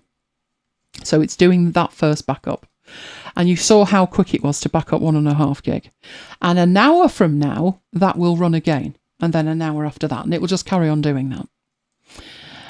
My 6 is not in this group because that's the one that I'm using all the time. Now, why the prop culls isn't working, I don't know. I've probably shifted the where it's writing it to because I've been doing a bit of reorganisation. So that's probably me. But now, if my Vivaldi dies a sad death and I need to install it on another machine, all I need to do, so I'm going to get rid of Carbon Copy Cloner now, is go to my backup on my Scratch disk, which is in my backups, and there's my Vivaldi, and there's everything that's in that folder. So that's the first dirty hack. They don't give you an option to do that, but you can do it yourself by just backing up the entire Vivaldi folder. That is dirty hack number 1. But then there is dirty hack number 2, which is what if I have another machine and I've installed Vivaldi and it looks nothing like my Vivaldi. I've now got 57,000 things to set up to make it look the same. And this is a variation on a theme, but it's slightly different. So in the Finder, you go to exactly the same place. You go to Library, you go to Application Support, and you go to Vivaldi. But you're not going to transfer everything. You don't need to. But there is in here a default folder. And the default folder is a subset of your entire Vivaldi configuration. When you go into that, this is your calendars and all kinds of stuff. Your rules, your fav icons, your mail database, all sorts. Your sync status, the lot. It also includes the sessions that you can't back up. Remember, the sessions are not synchronized via your Vivaldi account. They are per machine. So sessions are fantastic, but per machine, not so great. But they are in that folder. So as long as that folder gets transferred to the new install, they will go with it. You won't be able, without a lot of fiddling, and I haven't tried it, so I don't know if this is guaranteed to work. But if you wanted your sessions synchronized, you could manually get it to synchronize that sessions folder with a symlink to a folder in Dropbox or OneDrive or somewhere like that. That would be one option. I haven't gone that route yet, but I might just to try it. But what happened for us was, when Mike came to install Vivaldi, he was all for configuring it all manually himself, which would have been grand and funny to see. But we couldn't configure, wasn't it the speed dial and the bookmarks? It was the bookmarks, yeah. We couldn't put a tick in a box, basically. You could click it and then it would just say, no, I'm not doing that. It wouldn't click it. It wouldn't stick. So we did the Googles, find out what's wrong with it. And the version of Vivaldi that was available that particular day, the day that Mike was installing it, was broken. If you had installed that update over the top of an update, so if it wasn't a clean install, you could click the box and it worked. But if it was a clean install, it wouldn't work. So I said to Mike, well, look, what we'll do is we'll transform my entire Vivaldi setup to you, and that should solve the problem. And this was how we did it. We went back up a level to the default, so you could see the default. So you're in the Vivaldi folder. And what we did in there was compress that default folder. We made a zip file of that default folder there. So it should be strutting its stuff right about now. Oh, there we go. It is. It's doing it over here. Where have you disappeared to now? Right, it's there. It's doing it. So the majority of what's in this folder, because it was 1.59 gig if you remember, is in this default folder, your configurations. It's got everything belonging to you in it. It's got sessions, it's got bookmarks, it's got the theme, it's got your settings, it's got your shortcuts, it's got the lot. That's the most important folder in here. So this was a recreation of what we did with mic settings. I said, I will take this default folder and I will make a zip of it. And then once I've got a zip of it, and that zip will be put in the Vivaldi folder, which is not the best place to actually have it. But when it's done it, I will show you what I did with it. My Scratch drive is getting some use tonight, isn't it? So I would just take this and throw it on my Scratch drive. And it's really quick because it's an SSD. This was some stuff I was working on before, so that would be up there. And there would be my default whatever. So what I would do with that, while we're working at it, I would say it's Vivaldi, it's a default folder, as at this date and time, and I would put that in it, and then that would be a resource that went in my resources folder. And in there I would probably put Vivaldi at the top level, put that inside there, but I would probably put another one in, which is the default folder. So I know that these are backups of the default folder and that one was as at that time. Another way of doing it is not putting it in a folder at that time. So I could take that. I could take that out of there, upper level, lose that, and put it on the end of there. So put date and time on the end of there. And that would be another way of working. But I then took that and I gave it to Mike, and how I do that is the black hole. And so up here, drops for Mike, and that's where that would actually go. If I drop that on there, it would start transferring it via our black hole system, and that was what I did. When Mike got that at the other end, he closed Vivaldi down. He went in to, do we have that in here? We do, Vivaldi. He went into here and he made a zipped copy of the default folder of his own and put that out of the way and then deleted the folder. He then unzipped the one that I sent him and opened Vivaldi. And it was bizarre. I looked across at his screen and he had my Vivaldi in there to the nth degree. Absolutely every setting, the bookmarks, the sessions, the lot. All he actually needed was the option to put the tick in the box though. So we nuked the sessions and the bookmarks and everything else that was mine, and we set it up from scratch for Mike, but he was finally able to put the tick in the box. So that default folder, at least back it up, or at least know it's there. And if you then want to take your settings to another machine, you can do.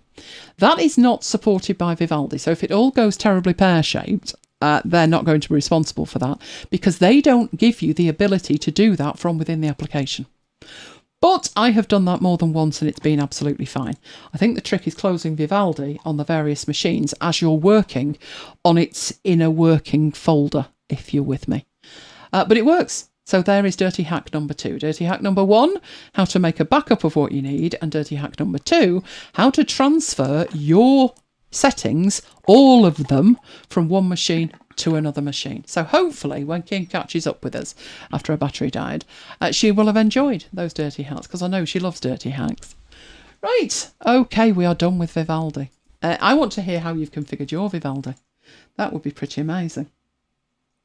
Right, we have freebies. You'll like these freebies. It's a site called Undraw. So it's undraw.co/illustrations. And what you've actually got in there is a whole range of illustrations, as you can see. They are tinged with a purple accent colour. But what you actually download is an SVG, which can easily be opened in other applications. So let's say I wanted to work with those mobile posts there. Let me get hold of that URL and then I can actually get there and show you. So let's get a new page up in there and we will go and see it. There we go. Right, so let's pick one of these. Which ones would look good? Let's get that bottom one. Where are we? Oh, it goes on and on, doesn't it? Where was the last one? Or does it just keep going? Let's get that one with the notes on. So download an SVG. That will go into my downloads folder. So folder downloads. And there it is. So I will open that up, which in turn will open up Affinity Designer because that is what I have configured to open them. And there it is. Everything you see in there is configurable. So what would we do with that in Affinity? Well, we could grab these individual shapes.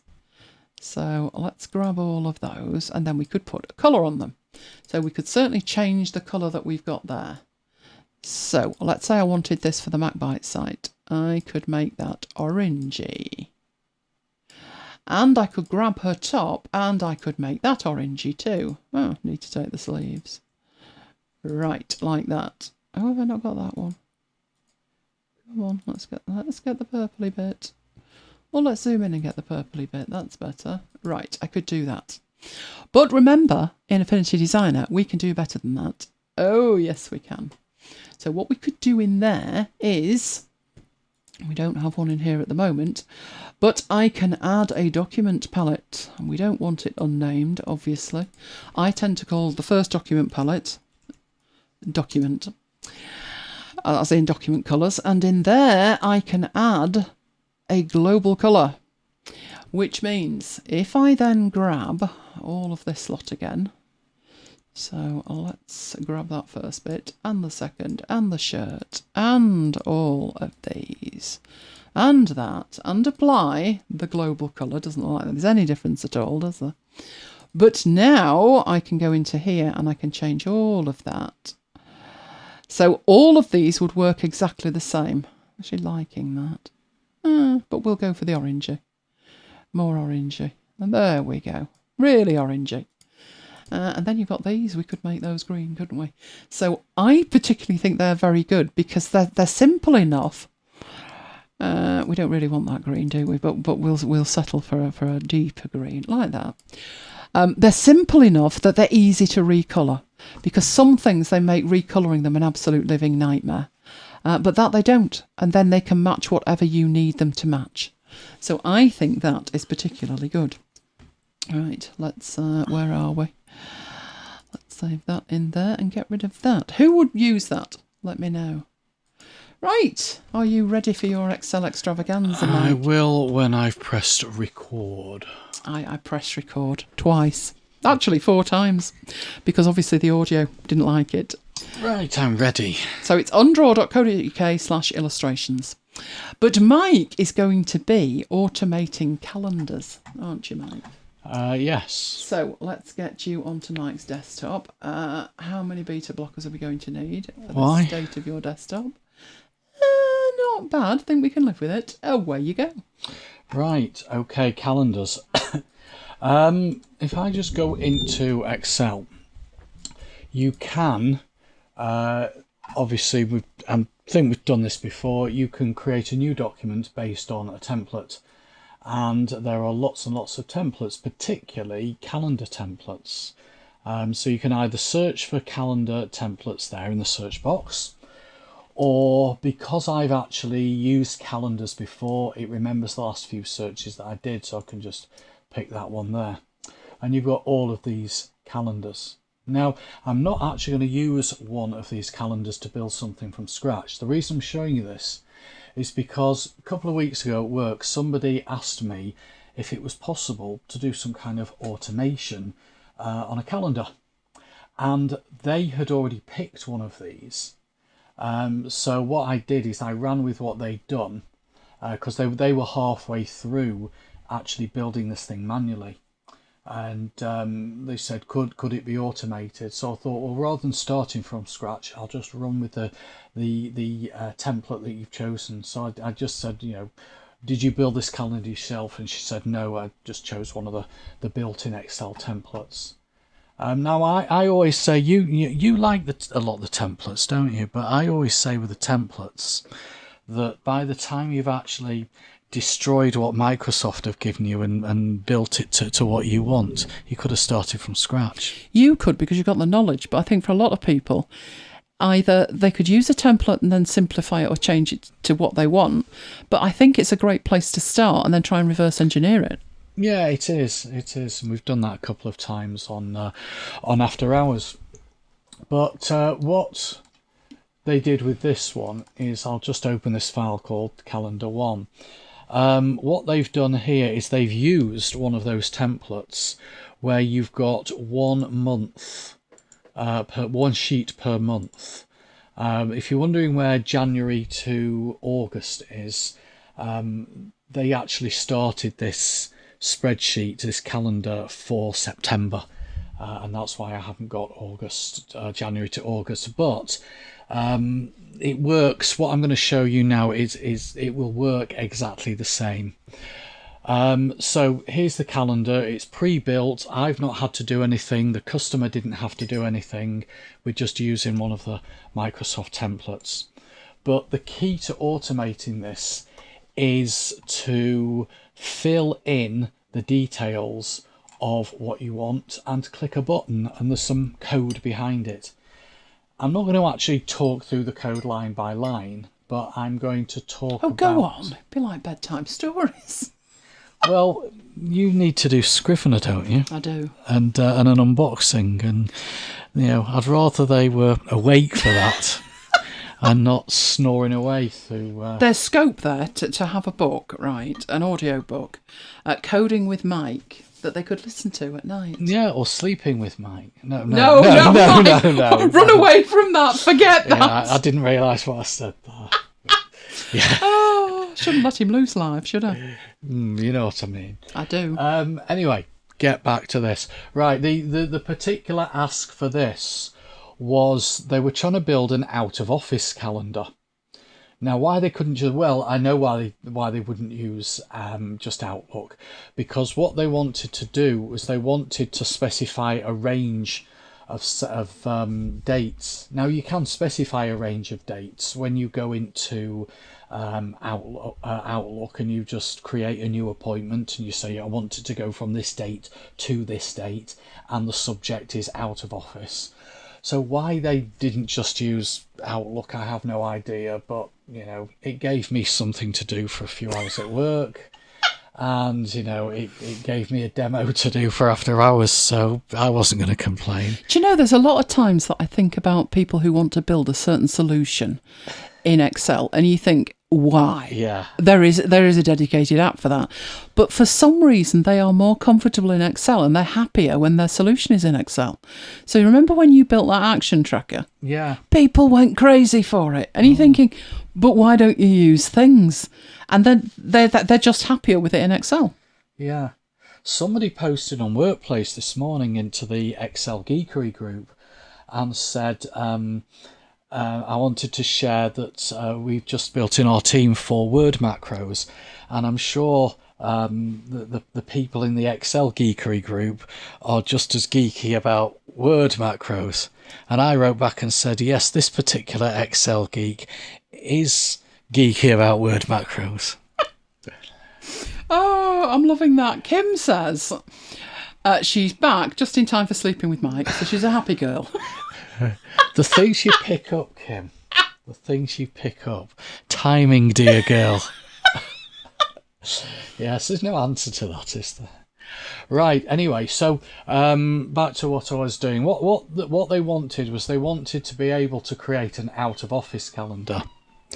And I just extended it to say, well, this could be useful even if it wasn't just out of office.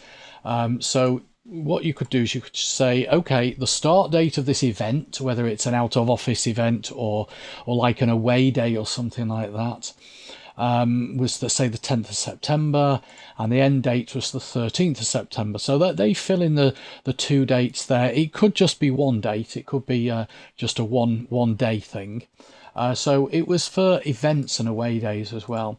And the formula in C4 calculates the number of days.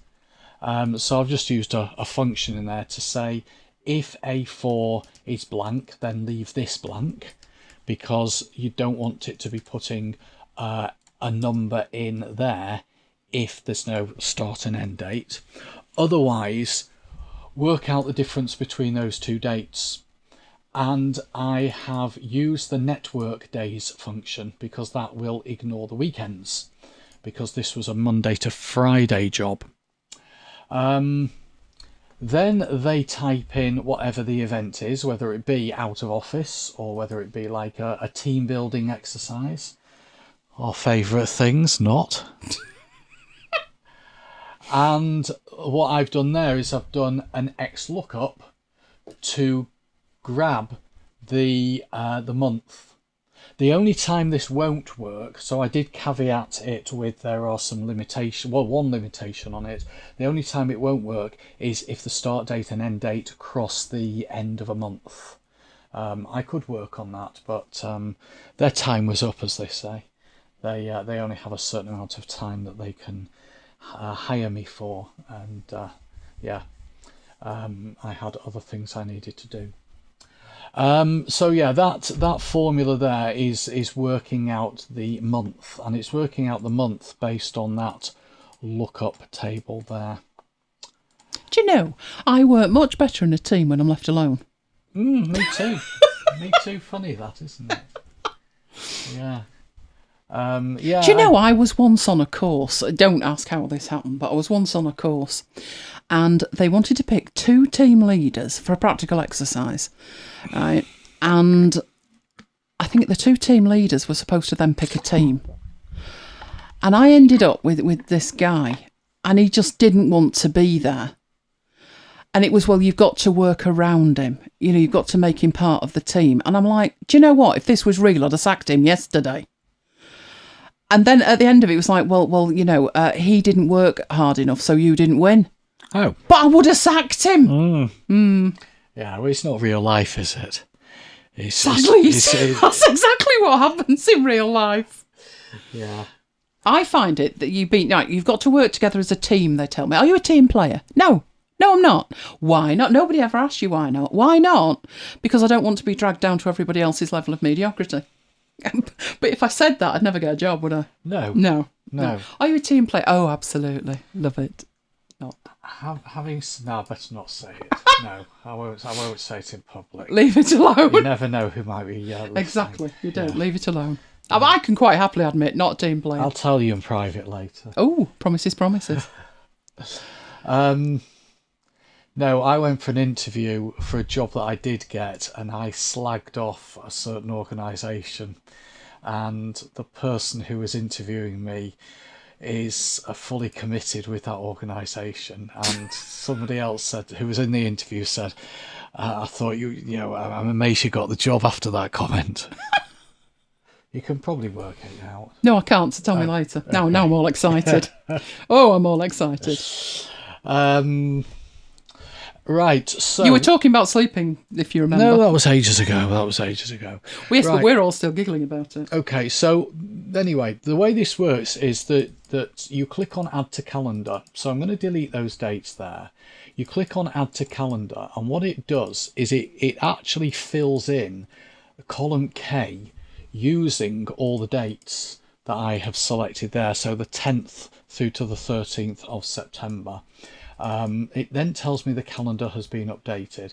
That column K would actually be hidden, but I just put it there so you can see it. And then if I actually go through to September, there we go. We've got out of office on the Friday and out of office on the Monday, but not on the Saturday and Sunday, because it's ignoring those because they are weekends. So let's do another one. So let's say OK on the 1st of October. 21 through to the 2nd. Oh no, that won't work. Oh, let's just do the 1st. Today's the 1st, yeah, so that will work because it's Friday. So the 1st of the 10th, 21. And let's say this was Lola's party for Lola's Gotcha Day. She's a lucky bear. So I'll click on Add to Calendar.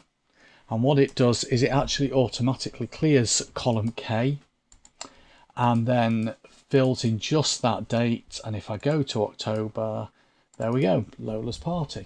Why has it done it on the 10th? Don't look at me. How very odd. Oh, it's not that weird date thing, is it? It could well be. No, strange. Okay, I'll have to look into that. It worked in rehearsals. It always works in rehearsals. Yeah, I obviously shouldn't have chosen that date. Pick another one. No one will notice. Yeah. Anyway, the code. There's the code. Basically, what the code is doing is grabbing the data from that row. It's deleting what's in column K.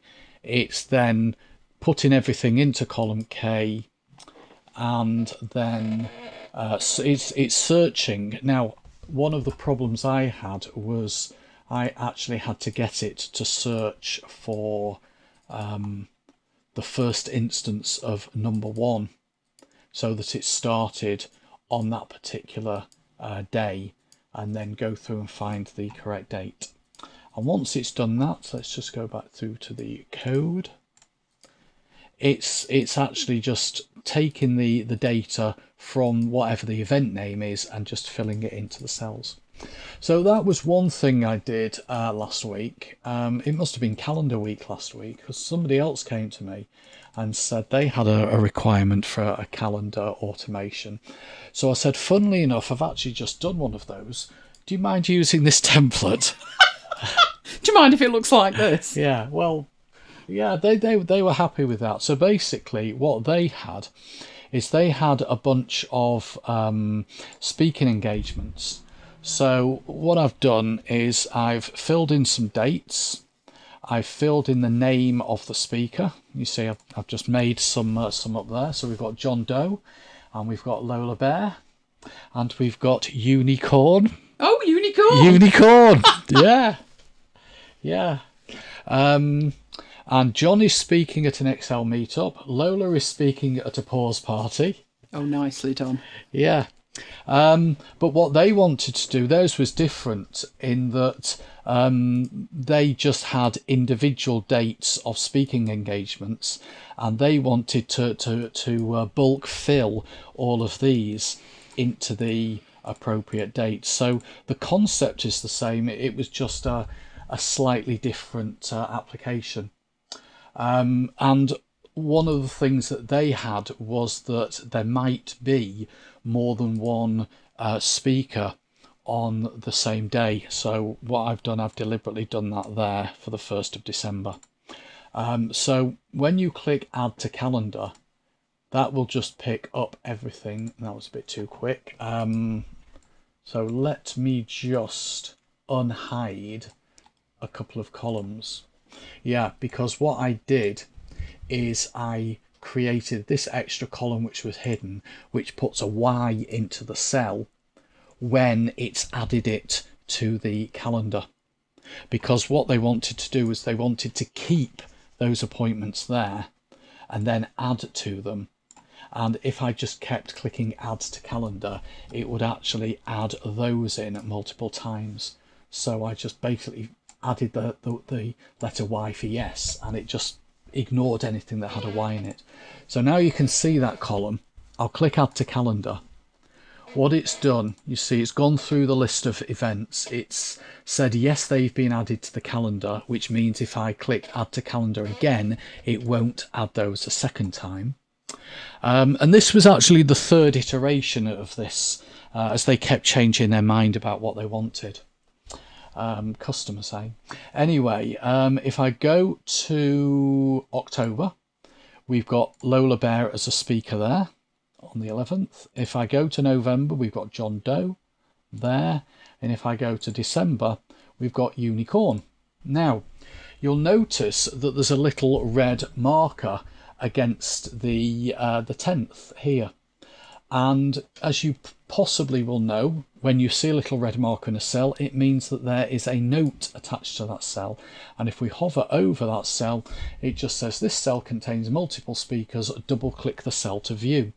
So what I did is I wrote into the VBA putting that note in, because otherwise, if we've got multiple speakers on the same day, you're going to have to make the row taller to see those additional speakers, and that just looks a bit odd to me, because you've got different row heights. It just looks a bit strange.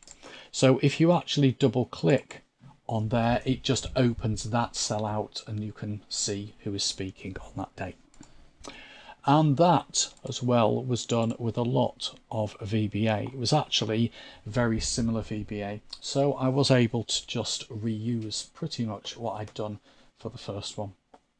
So that is it. That is calendar automation. And that is my slot done. Right. Do you want me to carry on? No, it's fine. Okay. It's fine. I was thinking of putting that in something, but we'll sort that out. Let's get rid of that. Right. Okay. Oh, what have I got open here? All kinds of stuff. What do I need open here? Different kinds of stuff. So, we will move into there. Where are we? iMac and switch over. Awesome. Right, we are heading into Scrivener, and this week we have 3 things. We have the Scratchpad, we have search, and we have collections. The Holy Grail, collections. So let's go in and have a look at it. Right, so starting with the Scratchpad. You've already seen that there's lots of different elements to the interface in Scrivener, all there to help you work with it. So this is the file we were working on last week. I am going to merge all of these. That way we've got them all available up here. So I'm in our demo blank at the moment. Now, you've got so many places to put stuff, you might think the last thing you need is another place to put stuff. But this is for a different scenario, really. So in here, I've got a title and I've got the content and I've got somewhere that I can put something in the synopsis. I've got the notes. You remember there are bookmarks and you can have bookmarks for the particular scrivening you've got, or you can have a global bookmark. You can allocate metadata to it, including keywords. There were so many places, including comments and footnotes and endnotes. So with all those places, why do you need somewhere else? But the answer to why do you need somewhere else is, what if you've got this piece of information? Maybe it's just a comment or a quote from somebody and you think that would be amazing in my book, but I'm not quite sure where it goes. Or you're doing another job and you get inspired for something in your Scrivener project, but you know if you leave what you're doing and you go to your Scrivener project, it'll be 3 hours before you come back. My gran used to do that, you know. She had like a lounge in the front room, the parlour. You know, back in the day when it was a parlour. And she'd be, I'll just go and get like a tin of carrots or something. And she'd be like, another hour later, where's Gran? And she'd be in the front room. And what she did in the front room, it was like, considering there was like 19 people in the house, the front room was kept for best. Nobody ever actually sat in the front room. But she did her jigsaws in there. And she'd go in for a tin of whatever and be an hour because she was just putting another piece in the jigsaw. So sometimes you just want to capture something without stopping what you're doing. You need it to be within the flow of what you're doing. Now, if you're in Scrivener, there's a million places to put it. But what if you're doing something else? So what if Scrivener's open but minimised and you are somewhere else? So let's head off over here and go somewhere else, like MacBites. And you happen to be doing the MacBites thing and you happen to think, oh, I'm liking the title of this.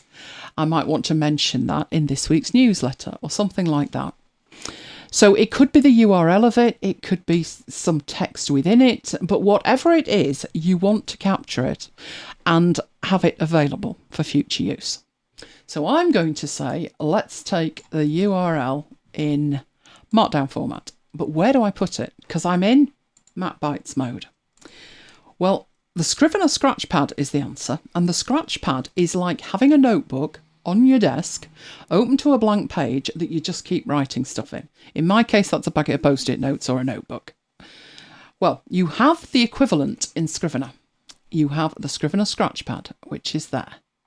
So I just brought that up with a shortcut key. There's a story behind the shortcut key. I already have quite a few things in it from a demonstration that I usually do. So I've got things in it. But I also have the ability to make a new note. And let's just say that is this week's MacBites. And I want to remember that. And in the bottom, I just paste in what I've copied from up there. And now I can just lose that and carry on. And it's captured inside Scrivener, but I have not had to bring Scrivener to the front of the screen. I have to have Scrivener running for that to work, but it's as simple as using the shortcut key and then adding something in and putting whatever else I need. So MacBites, other shows, and I can leave that there while I go in here, and you'll see it actually sticks to the top of it. It's one of the very few things that doesn't disappear behind the active window. So I can go back in here and I can go and find the other shows that I'm looking for. So let's say last week's Mooloo. I can do exactly the same up there. That's not particularly grand behind that. Grab that and go in here, paste it in. And I can either leave this open on another screen, or I can just leave it where it is. Or I can hide it and then carry on working. So that's capturing information with the Scratchpad. But how on earth does the rest of that work? So let's get back into Scrivener.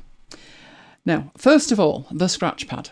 You need to go to your preferences and you need to go to General and Scratchpad. And in there, the first option is what the shortcut key is for the Scratchpad. I know that shortcut key looks hideous. That's because it is. That's not the default. I can't for the life of me remember what the default is. But the reason that that is not the default is that it clashes with a shortcut key in Hindenburg. And in Hindenburg, much as I love Hindenburg, customization, not one of its strong points, I can't change the shortcut key in Hindenburg. So I had no option but to change it in here. So that shortcut key looks weird, but it is the bottom three keys. So it's Control, Option and Command. And then it's the / on the numeric keypad, which you may not have. And so you may have to choose something else. Or you can leave it the default if you don't use Hindenburg and have your shortcut key stolen for you. That's one that I can easily remember. So I just changed it to something radical that I wouldn't have to change again in the future. And I always do have a keyboard, she said, looking at the laptop in front of her where she doesn't. That's interesting. I wonder what had happened on there. I'll have a think about that. So generally I have a keyboard with a numeric keypad on. So I leave it at that. I guess what I could do is change it to the other / on a laptop and see how we go. Because I would need that on a shortcut key, it just makes sense. But that is where you define it. Once you've defined it, you can then use the shortcut key to bring up and hide, it's a toggle, the Scratchpad. The next thing, let's have a look at the Scratchpad, what we are actually seeing in the Scratchpad. It is a dedicated window that has within it entries. Let's just say entries, okay? But these entries don't belong to any of the items already in the binder. These are at the moment self-contained. They don't belong to anything else. Now, let's say I'm working away and I'm not worried about my Scratchpad, but over here, I then decide I'm going to add some new text at the bottom and we're just going to call that MacBites shows. So, we don't particularly want that open over there, just MacBites shows, and they're going to go in there. But I want to capture them during my working session and not be going backwards and forwards into it. So I am doing whatever I'm doing and I bring up the Scrivener Scratchpad. These are the notes that I have, and they're not particularly like I say, they're not attached to anything. But now I've got this information and I want to send it to my project. Well, obviously I can come in here and copy and paste it. So I could just copy that and paste it where it needs to be. But you also have the send to project option. Now I've got more than one Scrivener file open. I've actually got 5 Scrivener files open. So first of all, where do you want to send it? And I want to send it to the demo blank. Do you want it appended to an existing note, or do you want to make it a subdocument of its own? Is the first option. And I've got a note in there already. I've got the MacBites note in there, haven't I? So we can see this. Let's see if we can actually bring that to the front. That one. And scoot it over there. But we don't need to scoot it, do we? We can leave this here and hopefully we'll see it. But I'm going to send it to a project. I'm going to send it to the demo blank. I want to append it. Where do you want to append it? And where exactly are we looking here? Well, I've got it in the inbox, I think, in shows in week 34. And there's my MacBite shows. I'm just going to click on it. And boom, it imports it straight away from here. It leaves it in here, but it also puts it over there. If we've got something like, this is part of A Christmas Carol, so it's much longer, this, and we want to send that to a project, same one, but this time I want it as a sub-document within week 34. So I want it to be a sub-document of that. We now have a new scrivening called the turkey, and when we click on there, there is everything that came from this note. So that is the fundamental use of this. The idea is to capture ideas on the fly without getting distracted with Scrivener, but Scrivener does have to be open for it to work. To me, it's very similar to how Drafts works. Do I use it often? No, not really. I really don't. One of the uses I found for it initially, and I don't know if I've got that there.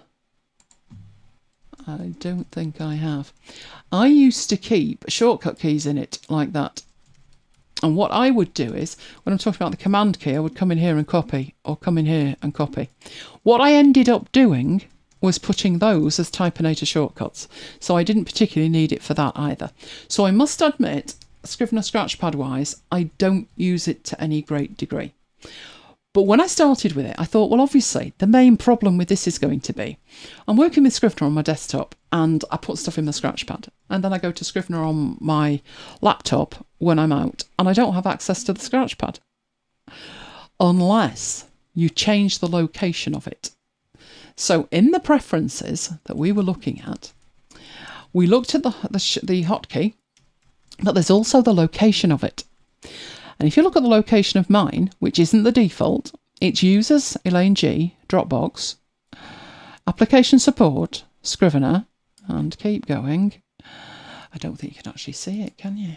Can you not move across? No, you can't. It's in the Scrivener support, Scrivener, and then I think that next folder is Scratchpad. To see that, we can see it in the Finder. If we go to Dropbox, application support, Scrivener Scratchpad notes. When we open that up, every single thing that is in there is in here.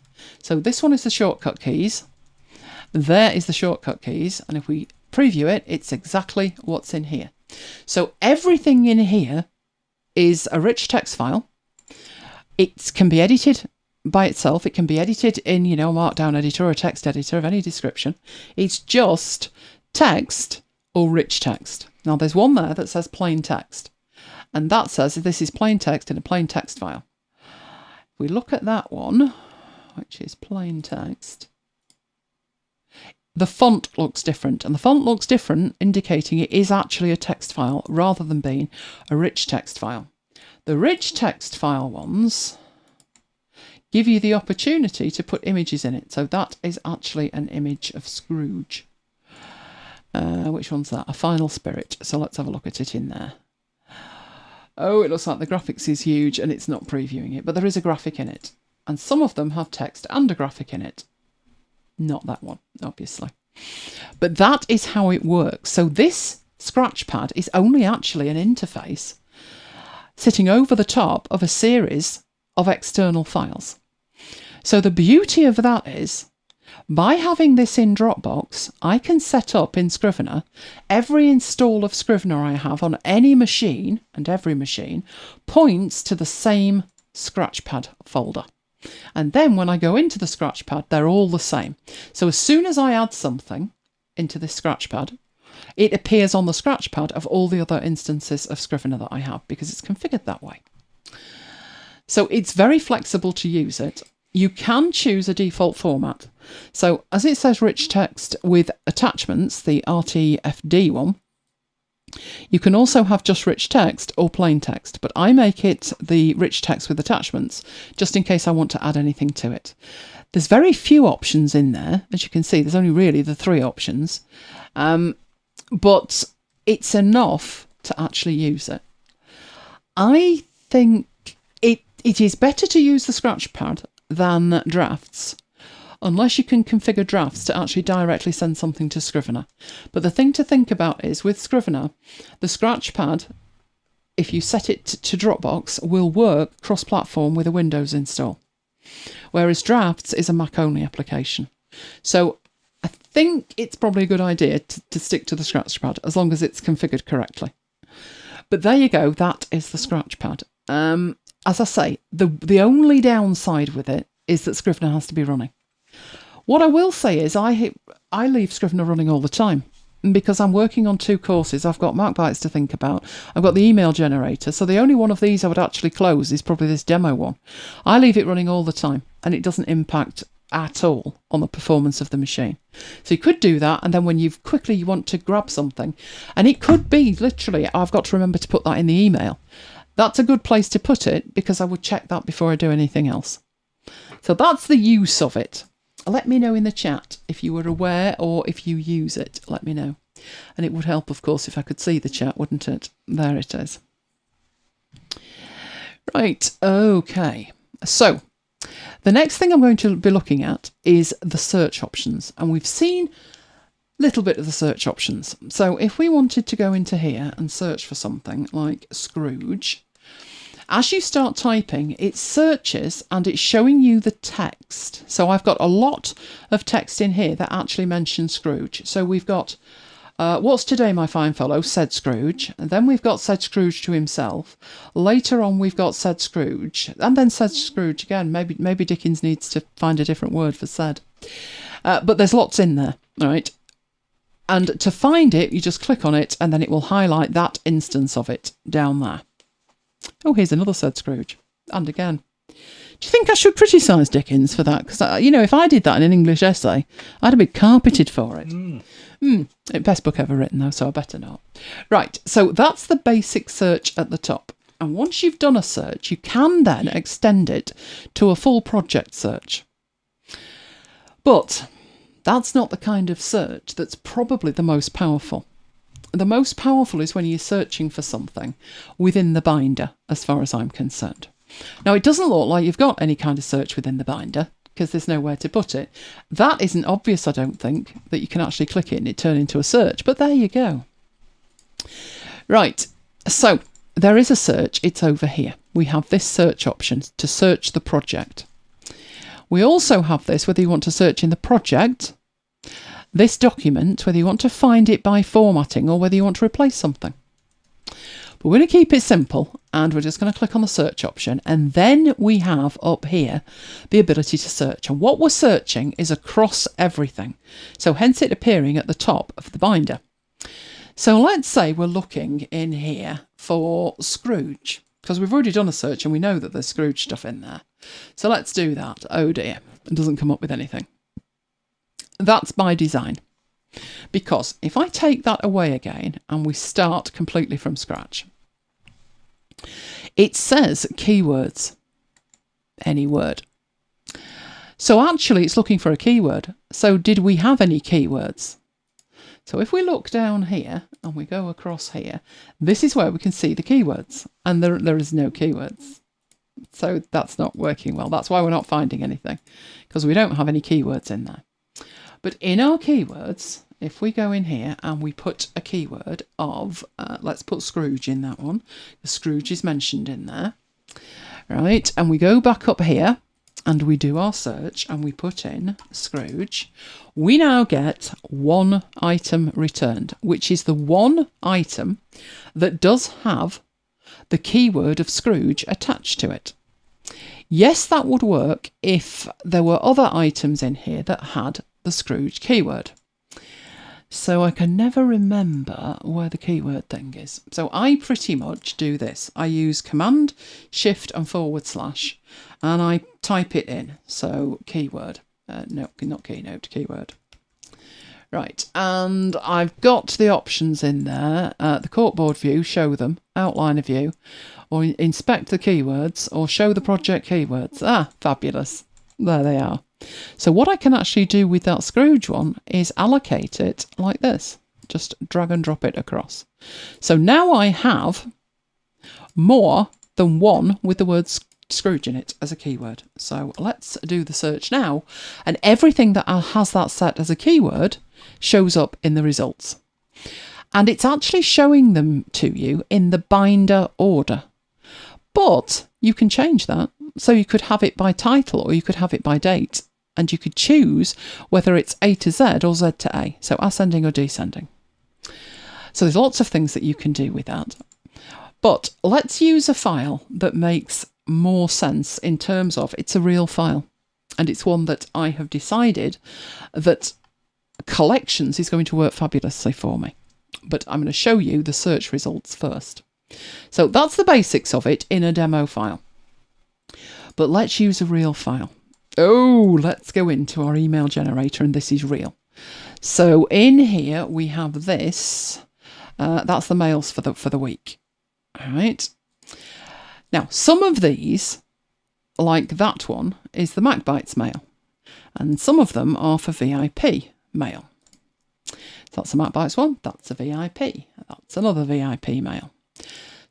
So originally, if we fold these up and look at this is within MacBites. So within this file, which is email generator, I have folders. And so I have my inbox, of which I've got stuff in there, and I've got an admin folder. I then have MacBites and I have VIP. So my original thought was to keep the lists totally separate. But when you go into MacBites, I've organised these by week, and it's really useful to look at like a full week of mails. We've probably got more in the archive now. So this was the week there where we had all the marooned mails going out every day as well. So it's easier to see a full week of mails if it's displayed to me in a week. So I can see in here, we've got a MacBites mail, another MacBites mail, another MacBites mail, another MacBites mail, another one. But down here, we've got a VIP one and a VIP one. There's 2 VIP mails in there. My original idea was not to do that. My original idea was to keep all the VIP mails in VIP mails. But then I'd have to look in 2 places, and that was what it used to look like. Where you can see the mails, so this goes up to last year in June when I decided that way madness lay. I was all over the place trying to find the mails that I was sending for a particular week. So instead of doing anything else with them, I just said, you know what, just forget that the VIP thing exists and put them in here. So as you can see, for weeks and weeks and weeks, and I didn't put the week dates in, but from week 30, which was July in 2020, I started putting them in by week and never looked back. But the problem with this is, if I wanted to isolate my VIP mails, how do I do that? Because they're mixed in with the MacBite ones. That was the problem. So while it's great, it also came with a problem. So I gave it no second thought. I just thought, don't worry about it. Ignore it. It'll go away. That's my normal approach to things. It'll go away. But let's take a look at a week like that, which is this week, isn't it? Right. It would be handy if that mail and that mail could be returned through a search and me know that I'm looking at the VIP mail. That would be good. It would be even better if I could, in essence, have 2 binders. One, the working binder that you're looking at now, and another one that was filtered for VIP mails or filtered for MacBites mails. That would be perfect.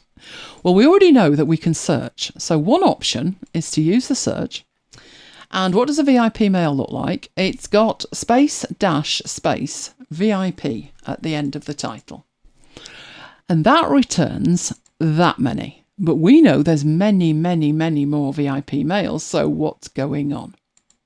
Why is it only showing me 7 of them? Can anybody hazard a guess, or is everybody asleep?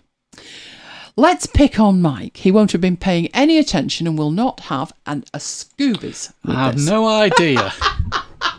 What was the question, Mike? It was something to do with 7 mails. See what I mean? That's how much attention he pays. 7 tiers. Loving it. But you don't know. No. That means you weren't watching before. I will tell you and put you out of your misery. Right. It's because, let's take the search term out of there and look back to what it actually said. It said keywords. Interesting. Let's just put VIP in and it brings back 7 mails. Awesome. That tells us that we must have a keyword of VIP. So if we go to our window and we go to our, where is it? Or is it view? Never do this. This is why. I have no idea where it is. Let's have a look. Come on. Right, inspect the keywords. And the inspect the keywords, that will come up over here. There's the other one as well. Where's the other one? Come on, show the project keywords. And you get different windows. So I actually had that window open, but it was looking at another file. These are the keywords just in here. And we have 2. We have MacBites and VIP.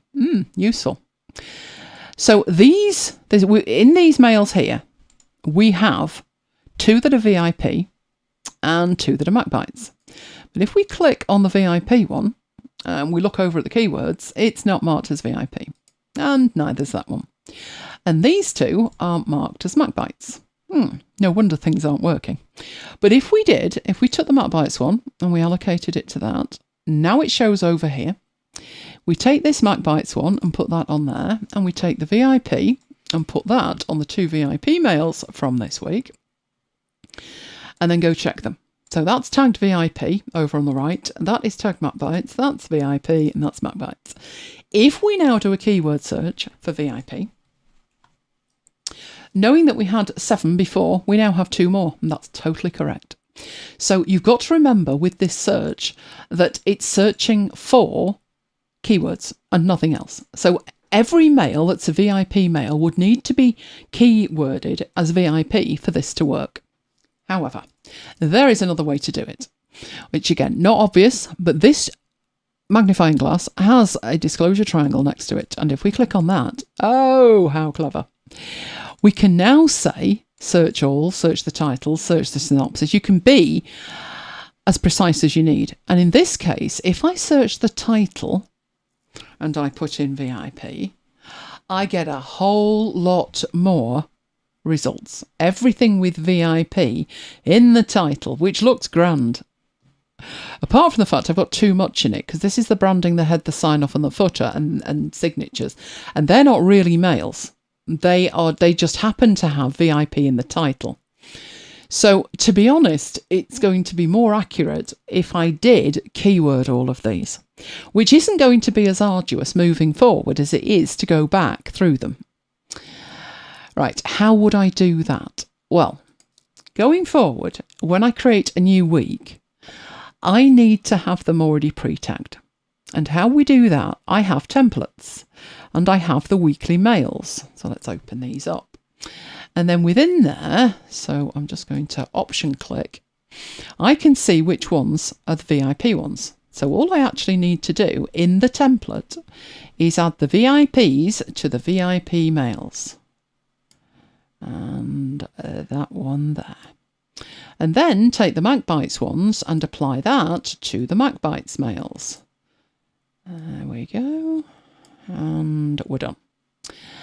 That means when I go and create a new week, and this is how I create a new week, go up there and say new weekly mails.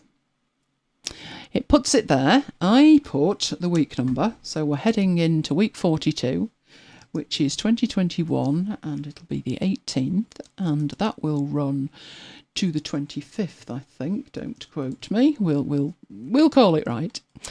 I would then change the icon. So this is how I would actually work with this, and that was week 42, wasn't it? So change the icon to 42 and then drag it into place underneath there. When I open these up now and I click on these, you can see they're pre-tagged VIP and MacBites and MacBites and VIP, and they're already marked. Now, obviously, I'm going to have to go back through these if I decide to use the tag, because I didn't do that to start with. It's always great to have hindsight, isn't it? Probably should have done that from the beginning, but it wasn't an issue in the beginning. But there we go. So it's not going to take me any more time going forward because I've now set it up in the template. Obviously, going backwards, I'm going to have to think about that. So I can't remember which weeks I actually did here. Let's have a look. Easy to check because as soon as I click on it, that's a MacBites one, there's nothing in the keywords. So I would then drag these on. So it's not going to take that long. That's a MacBites one. That's a MacBites one. And then I've got 2 that are announcements and they are VIP. But doing this is going to make my life a whole lot easier going forward because I can organise them in the binder by the fact that they are mails. So I can actually, with this MacBites one, potentially lose this. Instead of having the mails here, hidden inside there, I could actually promote the mails to another level. And then the MacBites content would be things like the Advent days and the VIP stuff, my blog and the members dashboard and things like that. And the mails could be elsewhere. So they would be promoted. Oh, that'd be grand, wouldn't it? Let's promote them. Let's take them up there. Then they can be left alone. Although having said that, I do have content in here, including images and posters and stuff like that.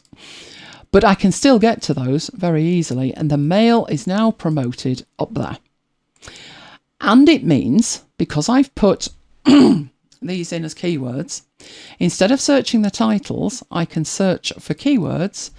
And it means 2 things. One, I can search for the VIP. And what's happening is, as I'm tagging them all, I'm getting more results, which is great. But it also means that I can search for MacBites and get returned MacBites ones as well.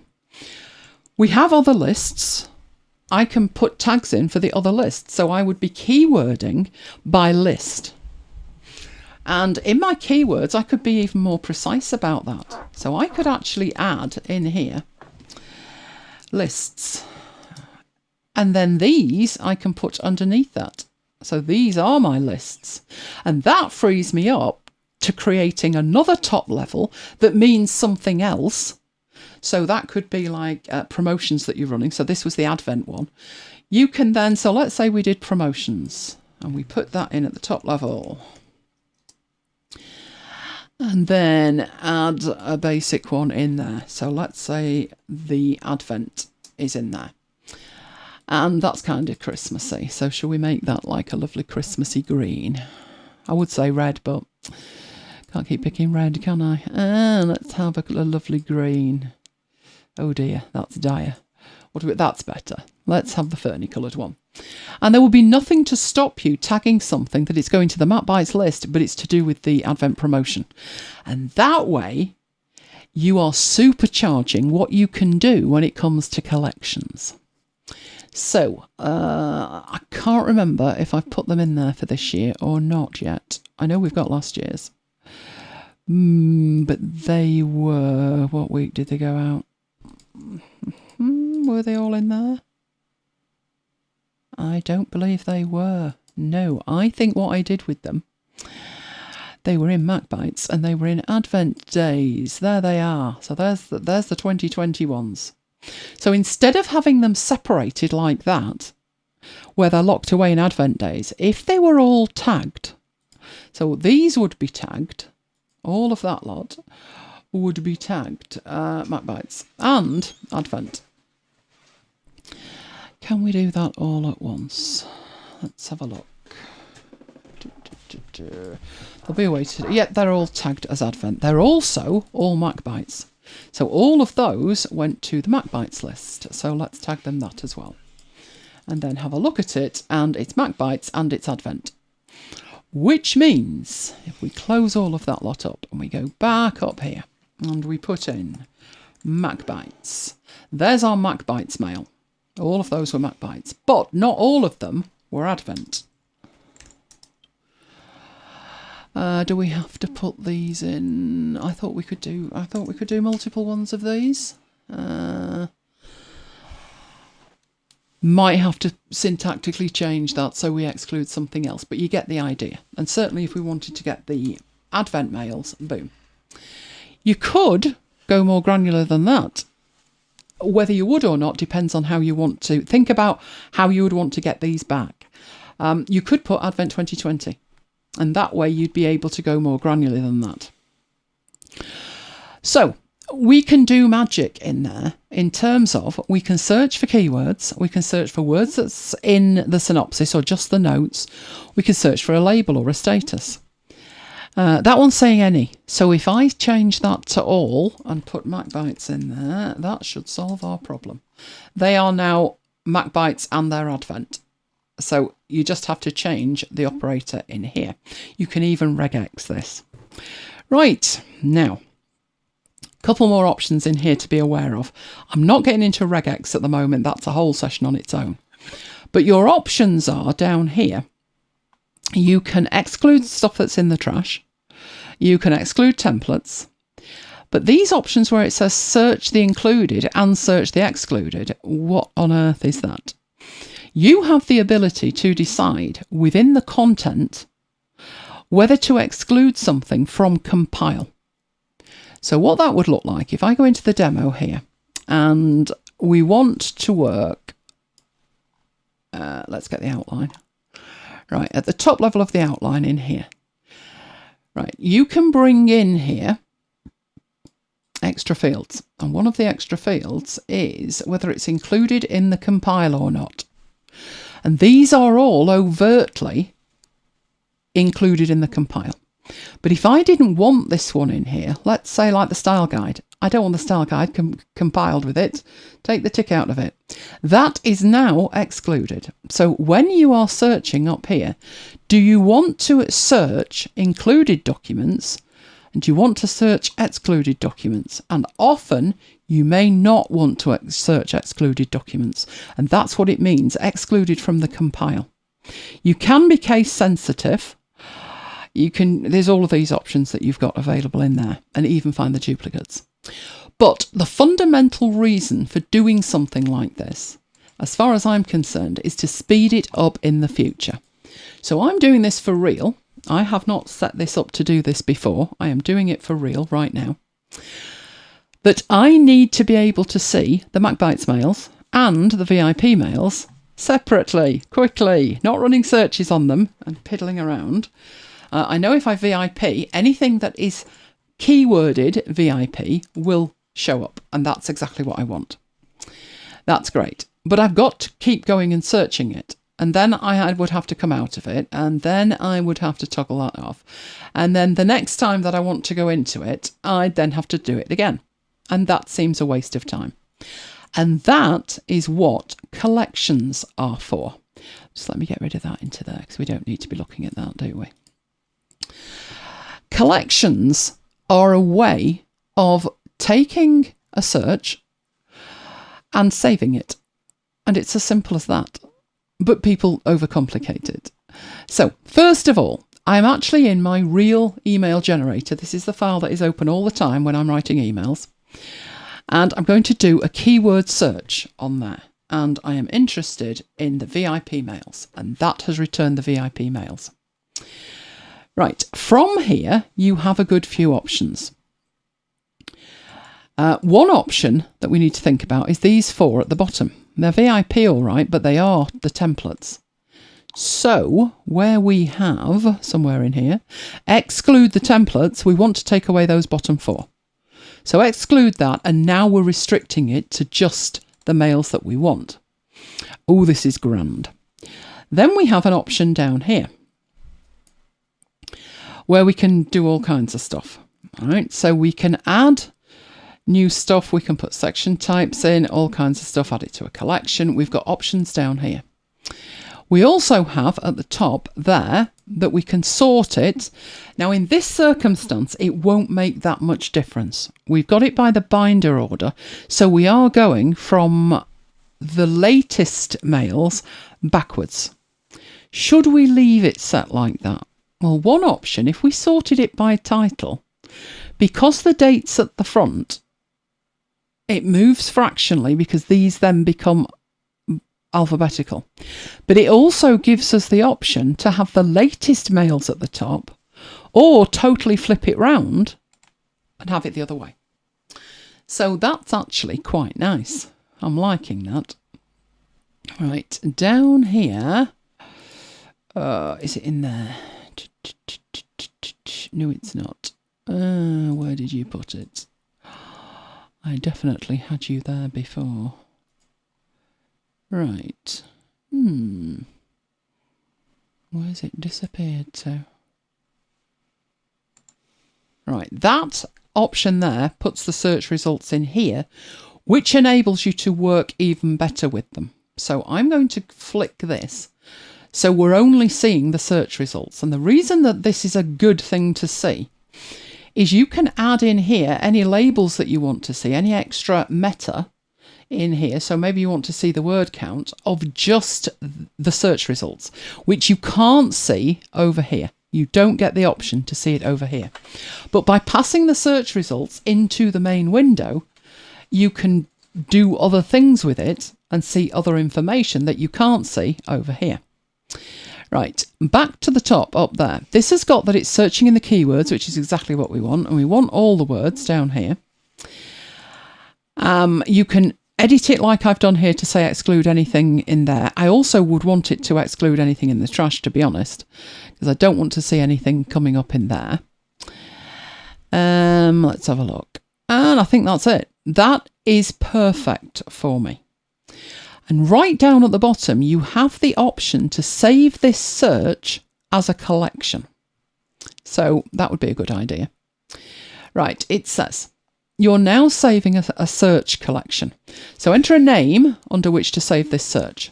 The search will then be available as a collection. So you need to go view collections. And obviously this one is the VIP mail. So I could put there, this is the VIP list. And okay.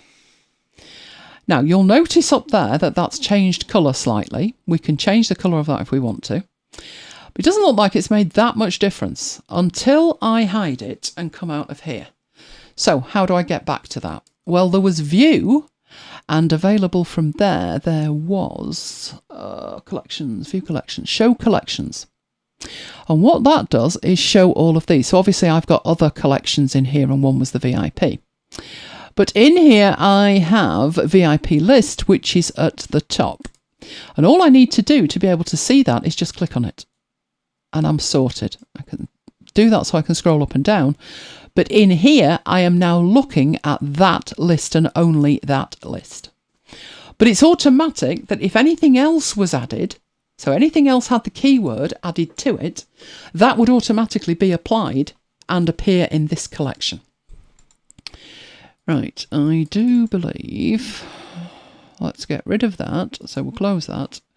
And this seeing the collections or not seeing the collections is available up here. That is an option where you decide if you want to see the collections or not. And in this case, I don't want to actually see them. Then what I would do is exactly the same and create one for the MacBites list. So remember how I started. I went in there and I put a keyword in of MacBites. And that showed me everything that I needed to see in there. Did I exclude from the trash? Yes. Exclude from the templates? Yes, that's awesome. I don't care whether it's included or excluded because I don't use that.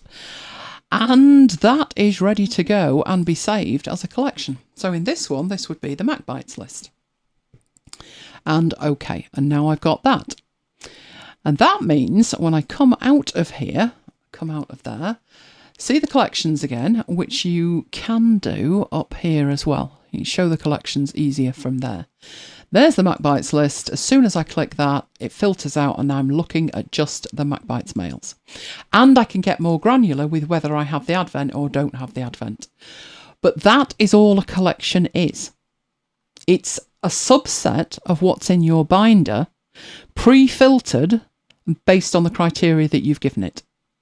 And it's that simple, but people make such a drama about the collections. And I don't know if it's because they're thinking to themselves, I want to deploy collections, but they don't know why. Well, as ever with a feature in Scrivener, if you don't know why, leave it alone. And if you do think, oh, I wish I could do X, I wish I could pre-filter the binder, then do it. Absolutely do it. You can use a collection for that. Right, so there's, we want to see the binder behind the collections. There we go. And then you can just close your collection thus. that's as tricky as it gets in here as far as I'm concerned. So to have, like, I have had collections, obviously. You've seen the titles of them. But they weren't particularly much use to me because they were organised in the binder that way. But now it's given me the flexibility to promote the mails to a folder of their own, but still be able to see just the MacBites ones or just the VIP ones by using a collection. And that is what I will be doing going forward. So what you saw today was me actually setting that up and adding it to the templates, so I don't have to do that in the future. That will have the benefit that I'll be able to see the Advent mails or choose to separate the Advent mails, however I decide to do it.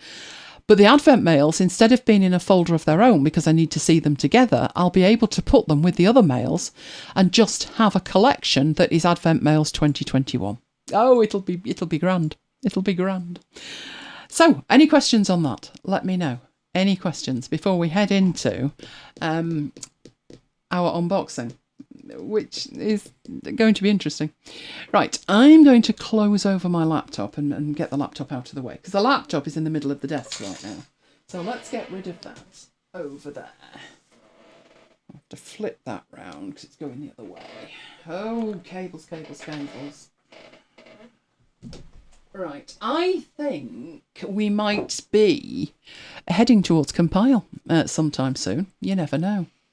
Right, so let's get rid of that while I get the desk all set up for the unboxing.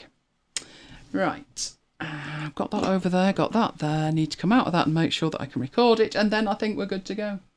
So, you're going to need to see the desk, and at the moment you can see my drink with my straw. No, it's not a martini.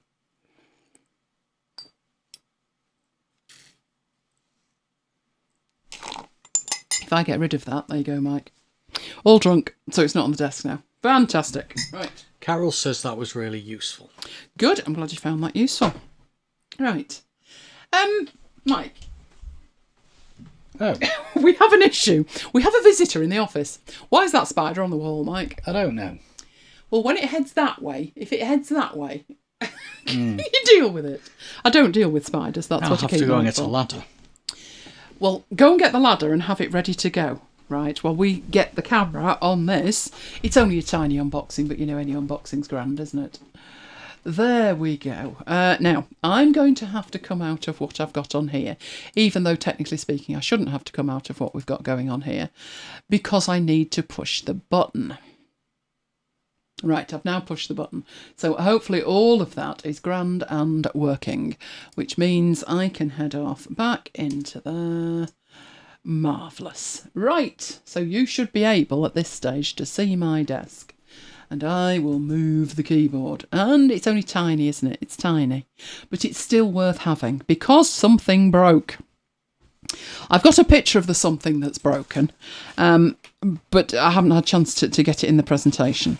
But then you'd know what it was, so that wouldn't work, would it? So let's get rid of this and open it up. Oh, excitement. Hopefully it's going to work. It's a bit of a punt at the moment, but hopefully it'll work. Here we go. Right, what I have is 2 bags of these. They're the same. I just have two sets of them. Is this supposed to come off? Oh, it does. Awesome. Right, so I think that'll open it. Right, the issue is, to the right of my desk, I have 10 charging cables. I know. But having said that, I also have a whole range of iPads. And the cables come through some plastic under the desk. Something blocks they were called, BLOX, and they were great. Oh, I can't get in, crying out loud. They were great until they weren't, and they've fallen off the desk and they've taken the cables with them. So I'm not getting anywhere here, even though that should be opening.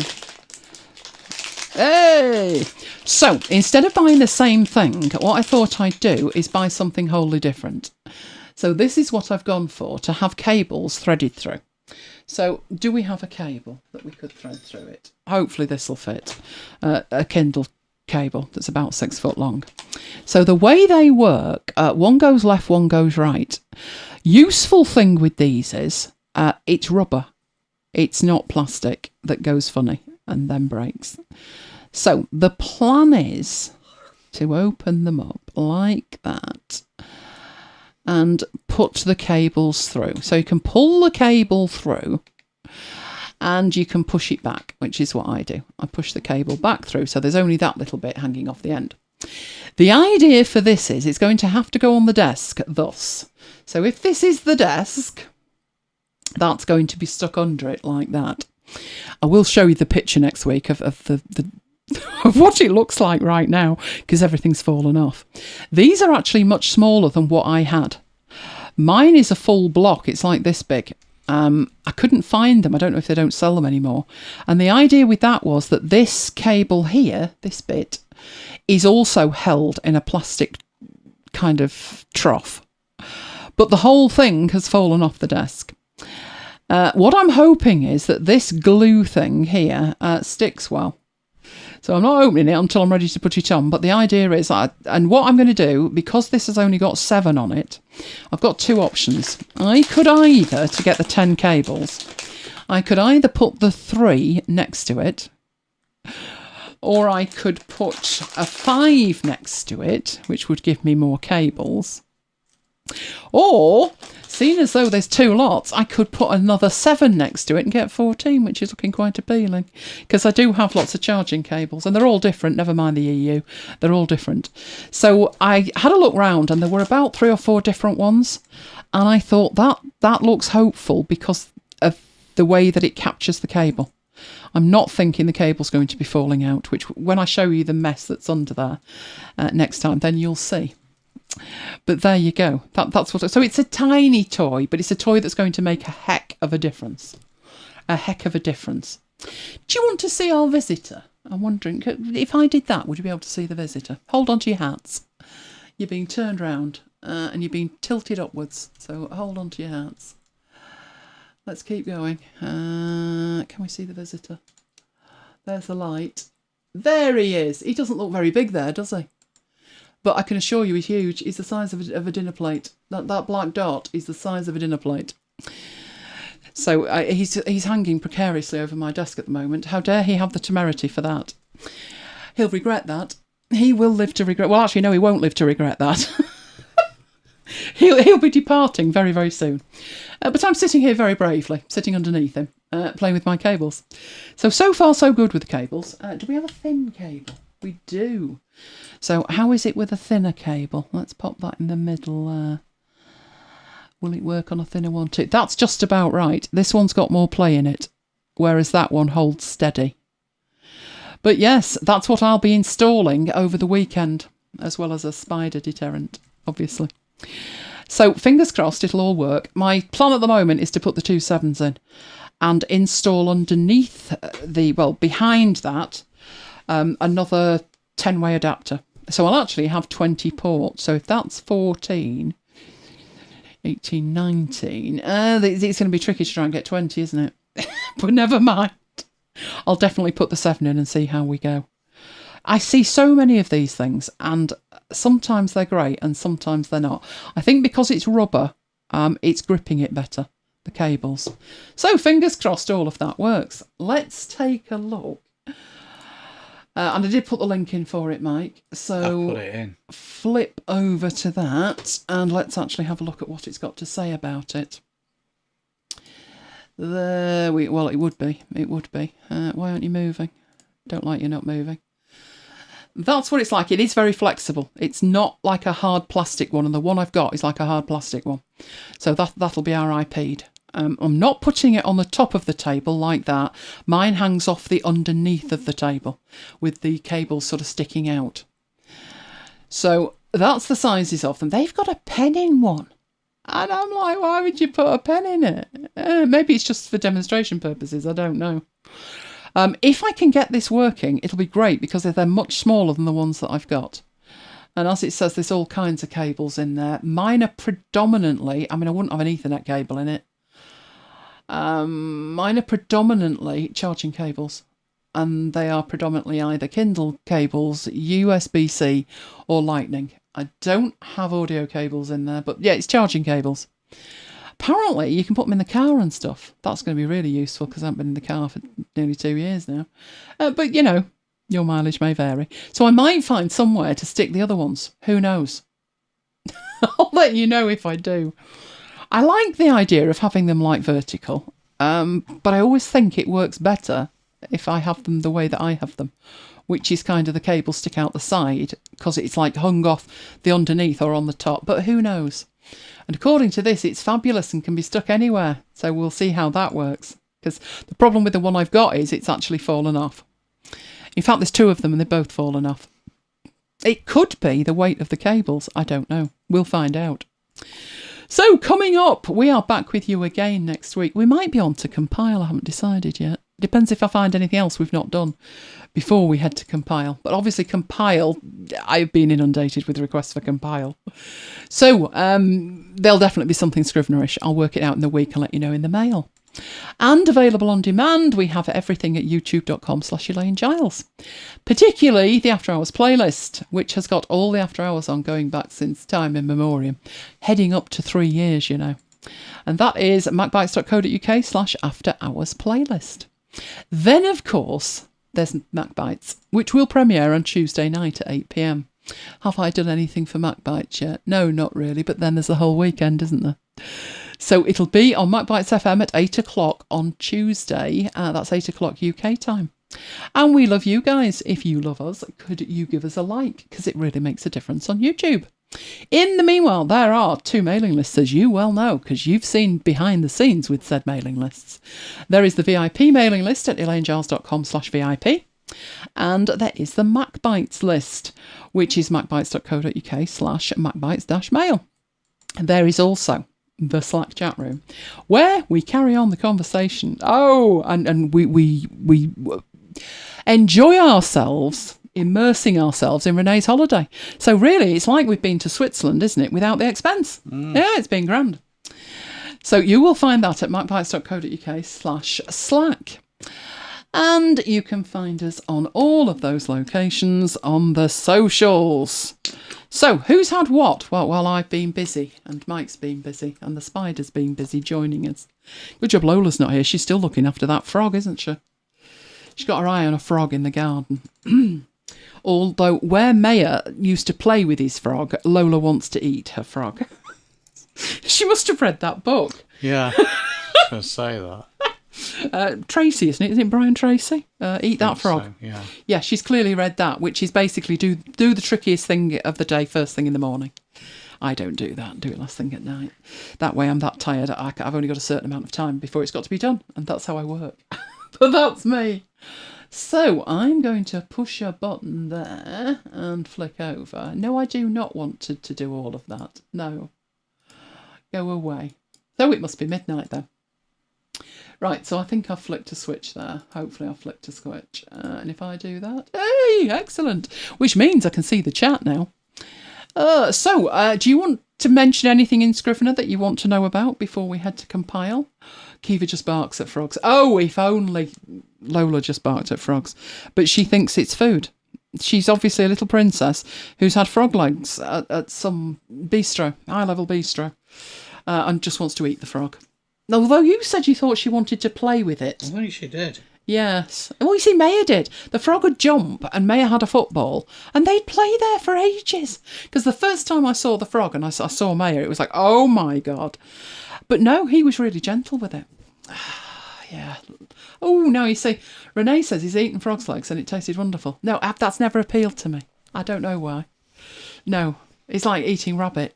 Mum said, because in the war, when Mum was a kid, she was probably about 7 or 8, Britain had so little meat that they started eating rabbit. That was like a delicacy you could get at the butchers. You don't now.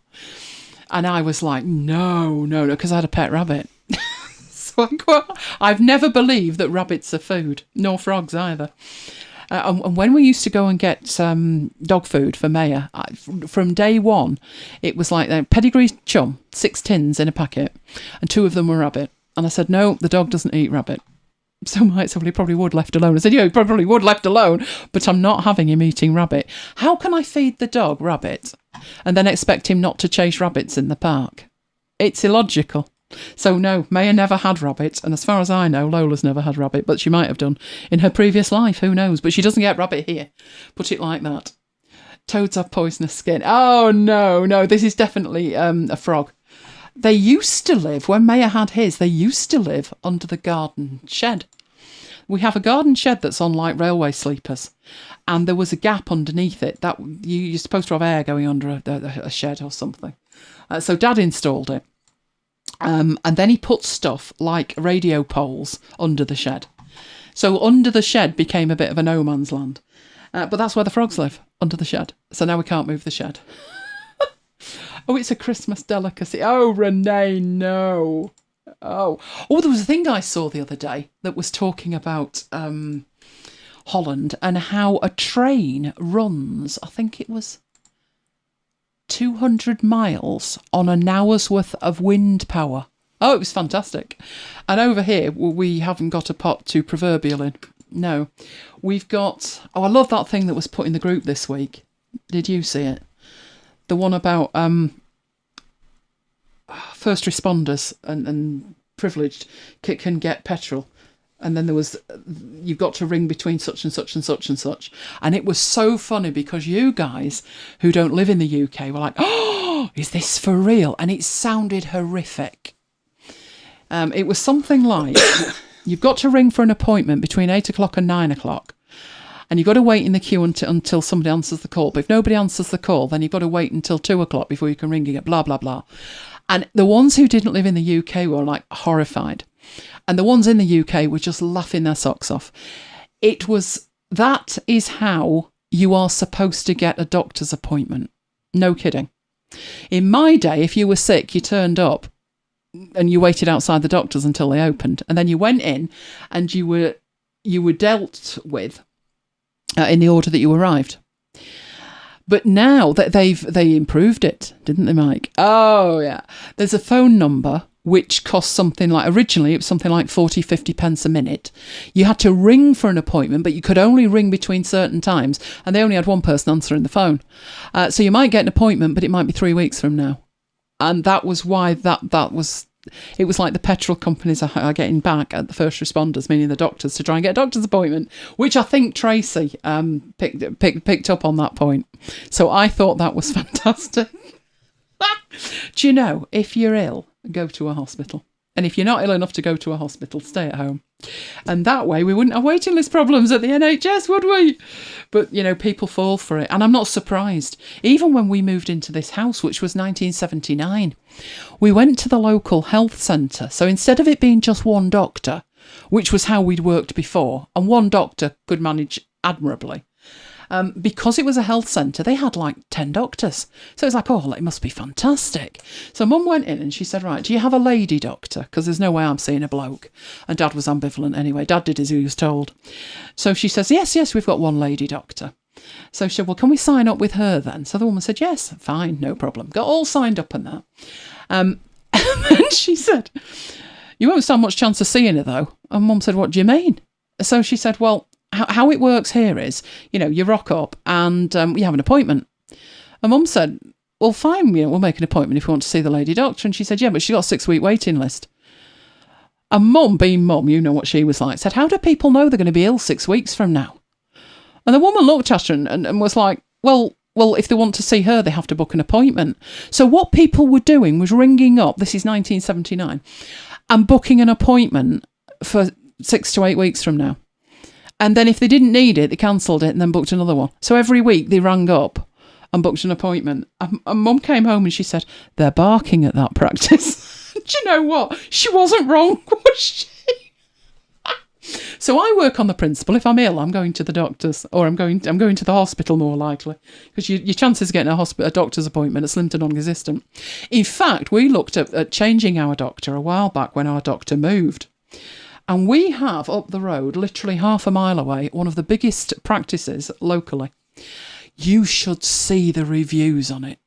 Basically, it's like if you're not dead, you will be if you visit this place. Rachel used to be with them and she left, didn't she? Because the treatment was that bad. Yeah. So I started looking around. You can't get a GP in the UK. They're all full. So like normal people would be sat there with, oh, I've not got a GP. What am I going to do? What am I going to do? And Mike said, have you found one? I said, no. He said, are you worried? I said, no. Because if it was that ill, I'd be at the hospital anyway. So yeah, looking for a GP in this country, it's fabulous. Absolutely fabulous. Oh, Carol still got the first come, first served. That just worked. This appointment system is utterly ridiculous. I guess appointments for things like, when my dad was ill, he had to have an injection. And it was a thing that took like half an hour. They were injecting like 2 litres of fluid into him. But the doctor doesn't need to see him for that. The practice nurse can do that. So really the doctor should be left alone and left in peace to do doctory things, and not, you've got to make appointments for this, that and the other. So they're tethered to the place all day. It's utterly ridiculous. Couldn't organise a proverbial in a pub, is how I say. But I think appointments are ridiculous. You can't make an appointment to say you're going to be ill 2 days from now. What if you wake up and you just feel absolutely terrible and your employment demands that you have a doctor's note? Then you're going to need to find a doctor. Good luck with that. Good luck with that. Just don't be ill. Don't be ill. I know it's a crazy way to attempt to see a doctor, Kim. It's utterly ridiculous, but that's the way it went. I think initially it was a way for practices to earn money. Not joking. If you have to ring an 0845 number or whatever the equivalent is these days, it was 50, 60 pence a minute. And you were on hold for like 40 minutes. It cost a fortune. Now, there was such a public outcry with that, they had to go to either free or local numbers. And they would be included probably in your mobile minutes or whatever. But I think for elderly people, the ones most likely to need help from a doctor, it's utterly ridiculous. Utterly, utterly ridiculous. But that was why that thing about the petrol was so comical, because it was insidious in terms of creeping into the UK. It's like, oh yeah, you ring and make an appointment now. And that doesn't sound that bad until you realise that you're not going to get an appointment, not for like 6 weeks. So can you just hang on? It was insidious how that happened. But when you take where we're at now and you pick up that system and you put it in the context of buying fuel, then it does sound even more ridiculous. But that was how we got there. It was a GP-led thing in relation to that. See what I mean? It's all much better here. You call for an appointment, you come in the same day. Britain is just a farce. It's a farce. There are just so many things. I mean, did you hear that copper that came out today with that stupid statement? There was a girl and she was walking home in March and she was murdered. And she was murdered by a serving police officer who had planned murdering somebody, not necessarily her, but he had planned it, so he'd already hired a car. I mean, we're talking, it was bad news. And because it was March and we were in lockdown, how he got this girl in the car was to show her his warrant card, which was genuine. He was a police officer. And ask her where she'd been, and she'd been to a friend's. You can't do that, love. I'm arresting you. So he slaps handcuffs on the girl. Genuine police issue handcuffs. And she goes missing for like a week and a half. They found out who did it, fair enough. But today, after he'd been sentenced to a whole life term, so he won't be seeing daylight again, I think it was, can you just check for me? Wasn't it a chief constable? A chief constable from another area came out and said, well, she shouldn't have let him arrest her. What? What are you supposed to do when you've got a real copper in front of you with a real warrant card and a real pair of handcuffs telling you he's arresting you because you're breaking COVID rules? Yeah, it was the North Yorkshire chief constable. Yeah, he lasted all of 10 seconds before everybody tore him a new one. But this is how it is in this country. Don't let the police arrest you. How on earth is a £140 girl supposed to take on a police officer when he was a genuine police officer? Now, I do remember when I went to university, I would drive there 2 to 3 times a week. So I was driving, it's about 220 miles to college and back 3 times a week. So about over 1,000 miles a week. And it was before there were such things as mobile phones. So I didn't have a mobile phone. My mother was beside herself. She must have been sat here just praying 3 days a week that I would be okay. But before I went, I thought, right, what do you do if somebody flashes you from a car and says they're a police officer and tells you to pull over? So I researched it. And you don't have to get out of the vehicle and you don't have to show them anything. You ask them, you tell them that you will ring a police, that you will do one or two things. You'll either ring a police station, which you can't do if you've not got a mobile phone, or secondly, and this was the tack that I took, you will say to them, I will follow you to a police station and I will get out at the police station. And I researched that just in case. And there were times I was light flashed on the motorway and people pointing to pull over. But in the absence of a blue light and in the absence of showing me a warrant card, I'm not. But I'd come home and say, oh, another idiot tried to get me off the road, and Mum would be beside herself. So, I get where the guy's coming from, but you can't blame the victim. Not in those circumstances, you really can't. And that just epitomises the UK. We're absolutely barking. So the best plan is our plan, isn't it? Which is just don't go out. And then I don't have to deal with idiots. That way I can deal here with you. Are you wonderful people? And I don't have to deal with idiots outside. It's a terrible thing to say anyway under any circumstances, but particularly under these circumstances, because this girl, I think her name was Sarah Everard, people had had enough. This particular case, for some reason, it just resonated with people. And in the middle of the lockdown, they wanted to have like a vigil for Sarah. And the police said no. And people were like, yeah, that's not happening. I'm doing it anyway. So in London, there was this quiet candlelight vigil. And the police barged in to this vigil and arrested people. There was footage of them manhandling women, just grabbing them off the floor. They weren't doing a thing. It was terrible. So for him to say that in this case, victim blaming is never right. But in this case, was there a need to say anything? Just shut up. But no. Yeah, like I said, he had a new one, so on. And I think, was that the thing that, what's it started with this morning? Nicola Sturgeon. Was that the same thing, or was that something else? I think Everyday Sexism tweeted what he'd said. And Nicola Sturgeon wrote back, and what she said was like pretty much the same. So I guess it did some good in terms of it points out what people's mentality is. This is people in power. It was her fault for letting herself be arrested. But look what happened to the girls at this quiet, peaceful vigil. They got arrested as well. What would you have them do? Fight the coppers off? Don't be ridiculous, you muppet. Oh. Kim has been told to drive to the police station and have them follow you. Before cell phones, you call the police now. Yeah, I would. I would call the police now. And they would have to give you a warrant card with a number on that you would then check. But I still think you would be legitimate to say, I will drive to a police station and, get out there. That's the only way that it's genuine. But it must have happened to me about 4 times.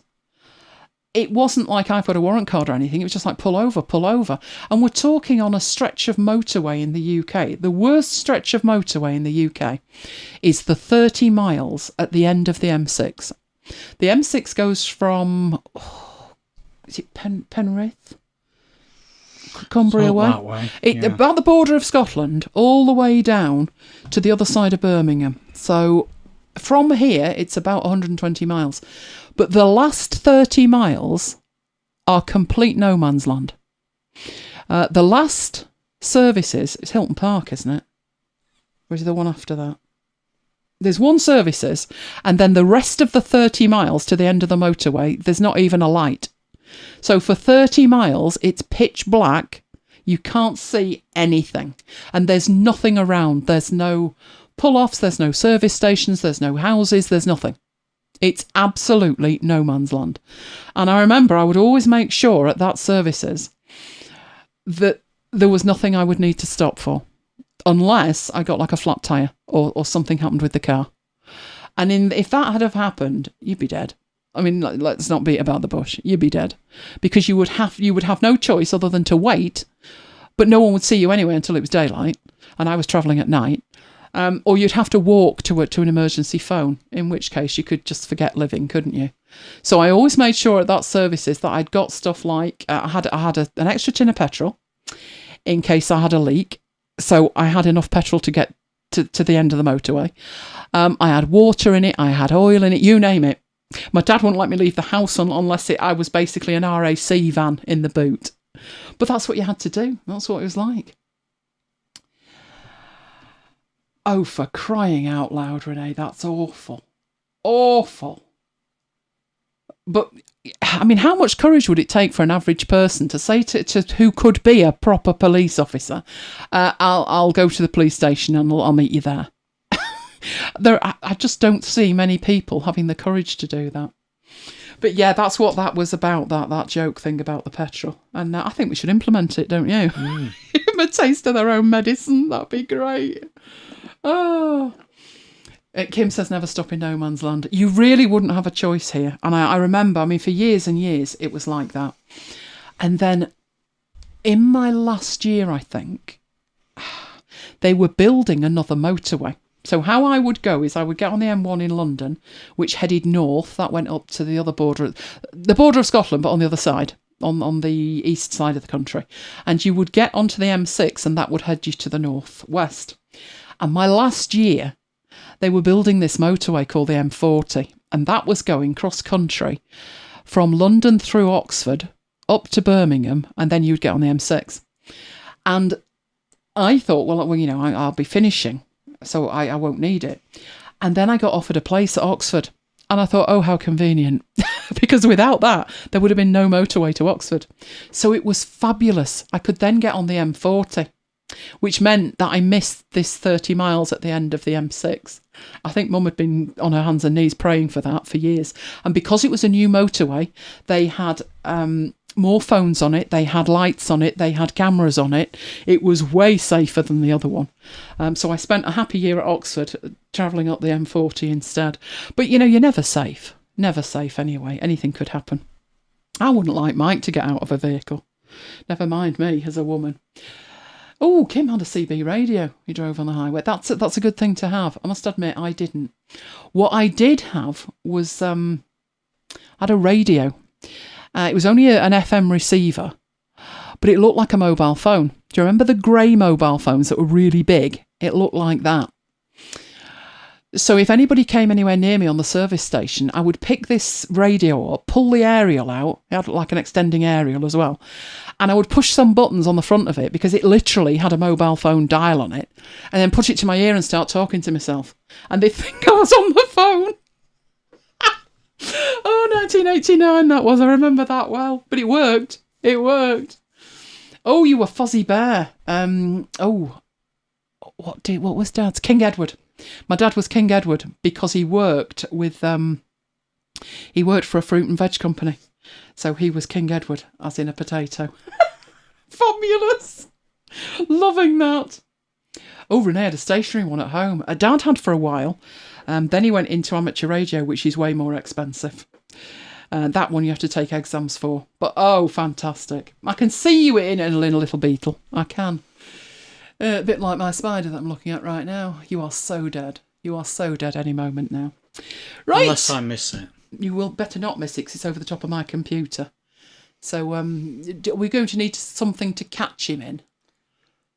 Or shall I try and get him to shoot off to you? I'll just squash it. Oh, not on my wall. No.